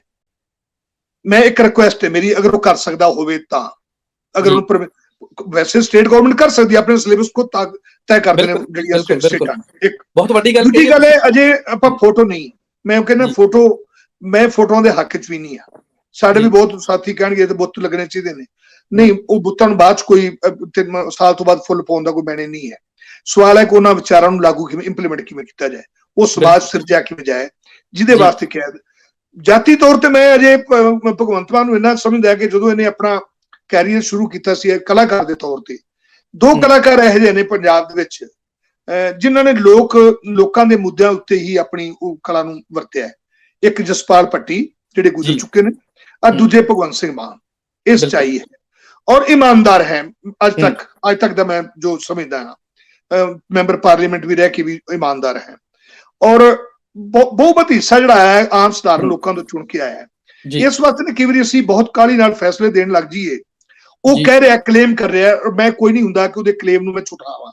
ਅਜੇ ਵਕਤ ਦੱਸੇਗਾ ਕਿ ਉਸ ਵਿਚਾਰਾਂ ਨੂੰ, ਕਿਉਂਕਿ ਲਾਗੂ ਕਰਨ ਵਾਸਤੇ ਰੁਕਾਵਟਾਂ ਬਹੁਤ ਵੱਡੀਆਂ ਨੇ, ਟੱਕਰ ਬਹੁਤ ਵੱਡੀਆਂ ਤਾਕਤਾਂ ਨਾਲ ਲਾਉਣੀ ਪਏਗੀ। ਠੀਕ ਹੈ, ਉਹ ਸਮਾਂ ਦੱਸੇਗਾ ਕਿ ਭਗਵੰਤ ਮਾਨ ਉਹਨੂੰ ਲਾਗੂ ਕਰ ਸਕਦੇ ਨੇ ਕਿ ਨਹੀਂ ਕਰ ਸਕਦੇ। ਮੈਂ ਅੱਜ ਕਹਿ ਦਿਆਂ, ਮੈਂ ਅਜੇ ਕੋਈ ਵੀ ਇਹੋ ਜਿਹੀ ਸਟੇਟਮੈਂਟ ਨਹੀਂ ਦੇ ਸਕਦਾ। ਵਰਨਾ ਹੁੰਦਾ ਕਿ ਹੁਣ ਦੇ ਰਹੇ ਨੇ, ਕਾਂਗਰਸ ਵਾਲੇ ਦੇ ਰਹੇ ਨੇ, ਅਸੀਂ ਨਹੀਂ ਕੀਤਾ, 5 ਦਿਨ ਹੋਏ ਨਹੀਂ, ਕਿਤੇ ਗੋਲੀ ਚੱਲ ਗਈ, ਹੁਣ ਐਡੀ ਜਲਦੀ ਤਾਂ ਉਹਨੂੰ ਪਤਾ ਨਹੀਂ ਲੱਗਿਆ ਗੋਲੀ ਚੱਲ ਜਾਏਗੀ। ਜਾਂ ਤੁਸੀਂ ਕਹੋ 10 ਦਿਨ ਚ ਸਭ ਕੁਝ ਦਰੁਸਤ ਹੋ ਜਾਏਗਾ, ਮੈਂ ਐਡੀ ਜਲਦੀ ਨਹੀਂ ਕਰਨ ਵਾਲਾ। ਅਜੇ ਉਹਨਾਂ ਕੋਲ ਕੁਝ ਦੇਖਣਗੇ, ਸਟੱਡੀ ਕਰਨਗੇ, ਬਹੁਤ ਨਵੇਂ ਲੋਕ ਨੇ। ਮੈਂ ਵੀ ਰਿਹਾ MLA, ਕੋਈ ਚੀਜ਼ਾਂ ਸਾਨੂੰ ਅਸੈਂਬਲੀ ਦੇ ਪ੍ਰੋਸੀਜਰ ਦਾ ਨਹੀਂ ਪਤਾ ਹੁੰਦਾ, ਉਹ ਵੀ ਨਹੀਂ ਪਤਾ ਲੱਗਦਾ। ਫਿਰ ਉਹਦੇ ਕੀ ਤੁਸੀਂ ਫਿਰ ਬਿਊਰੋਕ੍ਰੇਸੀ ਜਿੰਨਾ ਤੁਹਾਡਾ ਵਾਸਤਾ ਹੈ, ਉਹ ਤੁਹਾਡੀ ਆਪਣੀ ਚੁਆਇਸ ਦੀ ਨਹੀਂ ਹੈ। ਉਹ ਇਲੈਕਟਡ ਮਿਲੀ, ਜਿਹੜੀ ਤੁਹਾਡੇ ਪਹਿਲੋਂ ਇਲੈਕਟ ਹੋਈ ਹੈ ਜਾਂ ਸਿਲੈਕਟ ਹੋਈ ਹੈ, ਜਿਹੜੀ ਸਿਲੈਕਸ਼ਨ ਆਈ ਹੋਈ ਹੈ, ਉਹ ਵੀ ਤੁਹਾਡੇ ਕੋਲ ਉਹਨਾਂ ਨਾਲ ਰੂਬਰੂ ਹੋਣਾ ਪੈਣਾ ਹੈ। ਕਈ ਤਰ੍ਹਾਂ ਦੀ ਚੁਣੌਤੀਆਂ ਨੇ, ਪਰ ਮੈਂ ਇਹ ਹੋਪ ਕਰਾਂਗਾ ਕਿ ਪੰਜਾਬ ਦੇ ਲੋਕਾਂ ਨੇ ਫਤਵਾ ਦਿੱਤਾ ਹੈ, ਉਸ ਫਤਵੇ ਤੇ ਭਗਵੰਤ ਸਿੰਘ ਮਾਨ ਅਗਰ ਉਹ ਕਹਿੰਦੇ ਨੇ ਉਹਦੇ ਤੇ ਪੂਰਾ ਉਤਰ, ਜਿੱਥੇ ਨਹੀਂ ਉਤਰ ਦੱਸਣ ਮੇਰੇ ਆਹ ਕਾਰਨ ਹੈ, ਮੈਂ ਇਸ ਵਾਸਤੇ ਪੂਰਾ ਨਹੀਂ ਉਤਰ ਰਿਹਾ। ਮੈਂ ਚਾਹ ਕੇ ਵੀ ਕੋਈ ਚੀਜ਼ਾਂ ਕਿਉਂਕਿ ਜਿਹੜਾ ਇਨਕਲਾਬ ਹੈ, ਇਨਕਲਾਬ ਚ ਬਹੁਤ ਵੱਡੀਆਂ ਤਬਦੀਲੀਆਂ ਹੁੰਦੀਆਂ ਨੇ। ਪੁਰਾਣੇ ਸਿਸਟਮ ਨੂੰ ਨੈਸਤਨਾਬੂਦ ਕਰਕੇ ਨਵਾਂ ਸਿਸਟਮ ਬਣਾਉਣਾ ਹੁੰਦਾ ਹੈ, ਉਹਦਾ ਮਤਲਬ ਇਨਕਲਾਬ ਹੁੰਦਾ ਹੈ। ਉਹਦੀ ਸ਼ੁਰੂਆਤ ਕਿਤੋਂ ਹੋ ਜਾਏ ਚੰਗੀ ਗੱਲ ਹੈ। ਮੈਂ ਤੇ ਕੋਈ ਉਸ ਗੱਲ ਚ ਨਾ ਤਾਂ ਨਿਰਾਸ਼ ਹਾਂ ਤੇ ਨਾ ਹੀ ਅਤੀ ਉਤਸ਼ਾਹਿਤ ਹਾਂ ਕਿ ਸਾਰਾ ਕੁਝ ਭਗਵੰਤ ਸਿੰਘ ਮਾਨ ਪੂਰਾ ਕਰ ਪਾਏਗਾ। ਦੋਵਾਂ ਚ ਮੈਂ ਨਹੀਂ ਹਾਂ।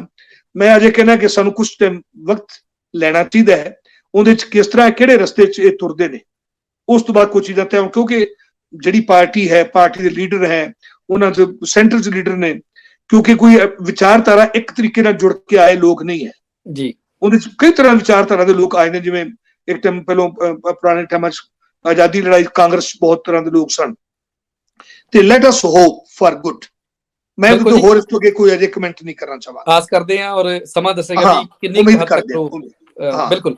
ਤੇ ਹੁਣ ਮੈਂ ਗੱਲ ਕਰਨੀ ਚਾਹਾਂਗਾ, ਜਿਵੇਂ ਆਪਾਂ ਜ਼ਿਕਰ ਕੀਤਾ ਕਿ 1931 ਦੇ ਵਿੱਚ 24 ਮਾਰਚ ਨੂੰ ਨਿਰਧਾਰਿਤ ਹੋਇਆ ਸੀ ਫਾਂਸੀ ਹੋਣਾ, ਪਰ 11 ਘੰਟੇ ਪਹਿਲਾਂ ਫਾਂਸੀ ਦੇ ਦਿੱਤੀ ਗਈ। ਸਮਾਂ ਕਿਉਂਕਿ ਆਮ ਤੌਰ ਤੇ ਸੂਰਜ ਢਲਣ ਤੋਂ ਬਾਅਦ ਵਿੱਚ ਫਾਂਸੀ ਨਹੀਂ ਸੀ ਦਿੱਤੀ ਜਾਂਦੀ, ਸ਼ਾਮ ਦੇ 7:30 ਵਜੇ ਫਾਂਸੀ ਦਿੱਤੀ ਜਾਂਦੀ ਹੈ। ਇਹ ਇਤਿਹਾਸ ਵਿੱਚ ਜ਼ਿਕਰ ਆਉਂਦਾ ਵਾ ਕਿ ਜਦੋਂ ਫਾਂਸੀ ਦੀ ਸੁਪਰਵਿਜ਼ਨ ਉਸ ਟਾਈਮ ਤੇ ਕੋਈ ਜੱਜ ਕਰਦੇ ਸੀ, ਮੈਜਿਸਟ੍ਰੇਟ ਕਰਦੇ ਹੁੰਦੇ ਸੀਗੇ।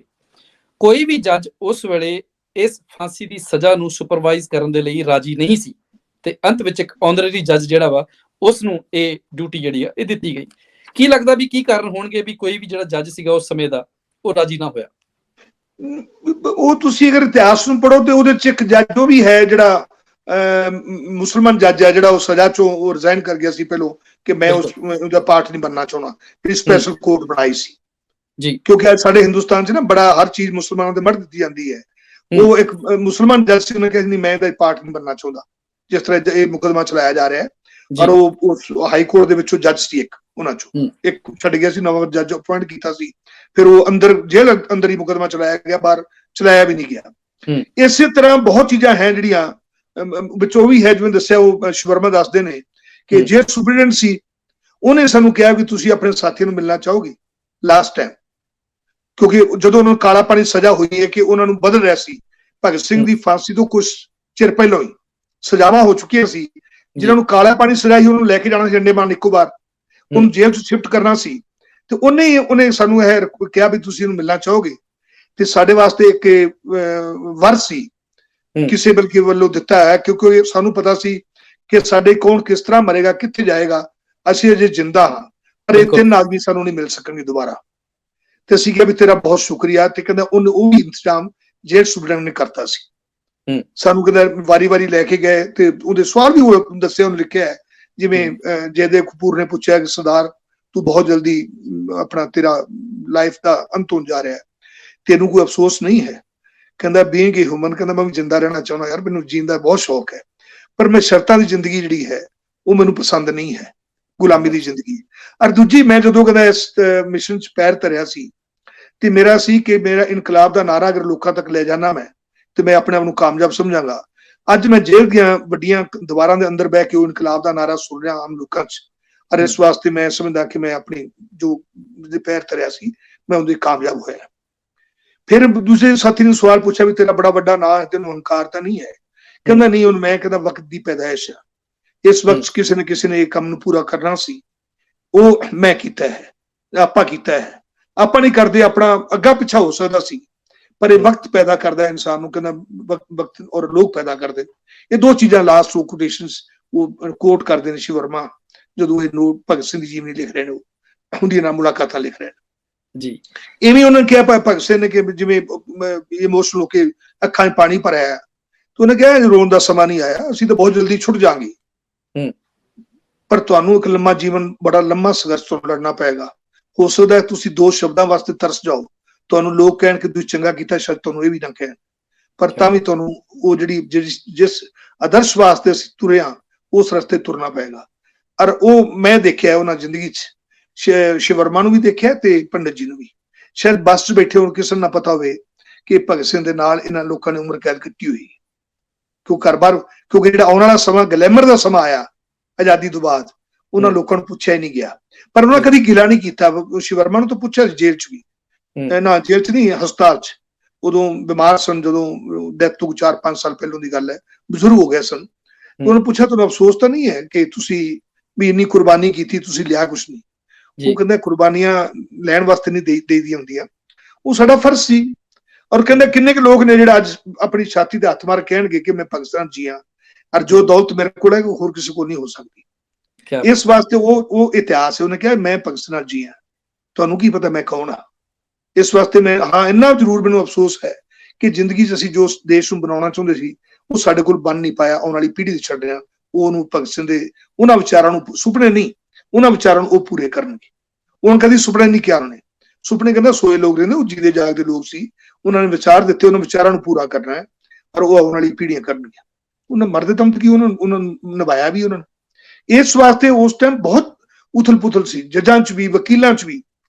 ਅੱਜ RSS ਦੇ ਬਹੁਤ ਵੱਡੇ ਵਕੀਲ ਜਿਹੜੇ ਉਹਦੇ ਖਿਲਾਫ ਵੀ ਭੁਗਤੇ ਹੈ, ਔਰ ਜਿਹੜੇ ਮੁਸਲਮਾਨਾਂ ਨੂੰ ਗਾਲਾਂ ਕੱਢੀ ਜਾ ਰਹੇ ਨੇ ਉਹ ਤੇ ਵਕੀਲ ਰਹੇ, ਆਪਣਾ ਬਹੁਤ ਵੱਡੇ ਵਕੀਲ ਉਹਨਾਂ ਦੇ ਹੱਕ 'ਚ ਰਹੇ ਨੇ। ਸਿੱਬਲ ਸਾਹਿਬ ਦੇ ਫਾਦਰ ਸਨ, ਉਹ ਵੀ ਵਕੀਲ ਰਹੇ ਨੇ ਉਹਨਾਂ ਦੇ। ਬਿਲਕੁਲ।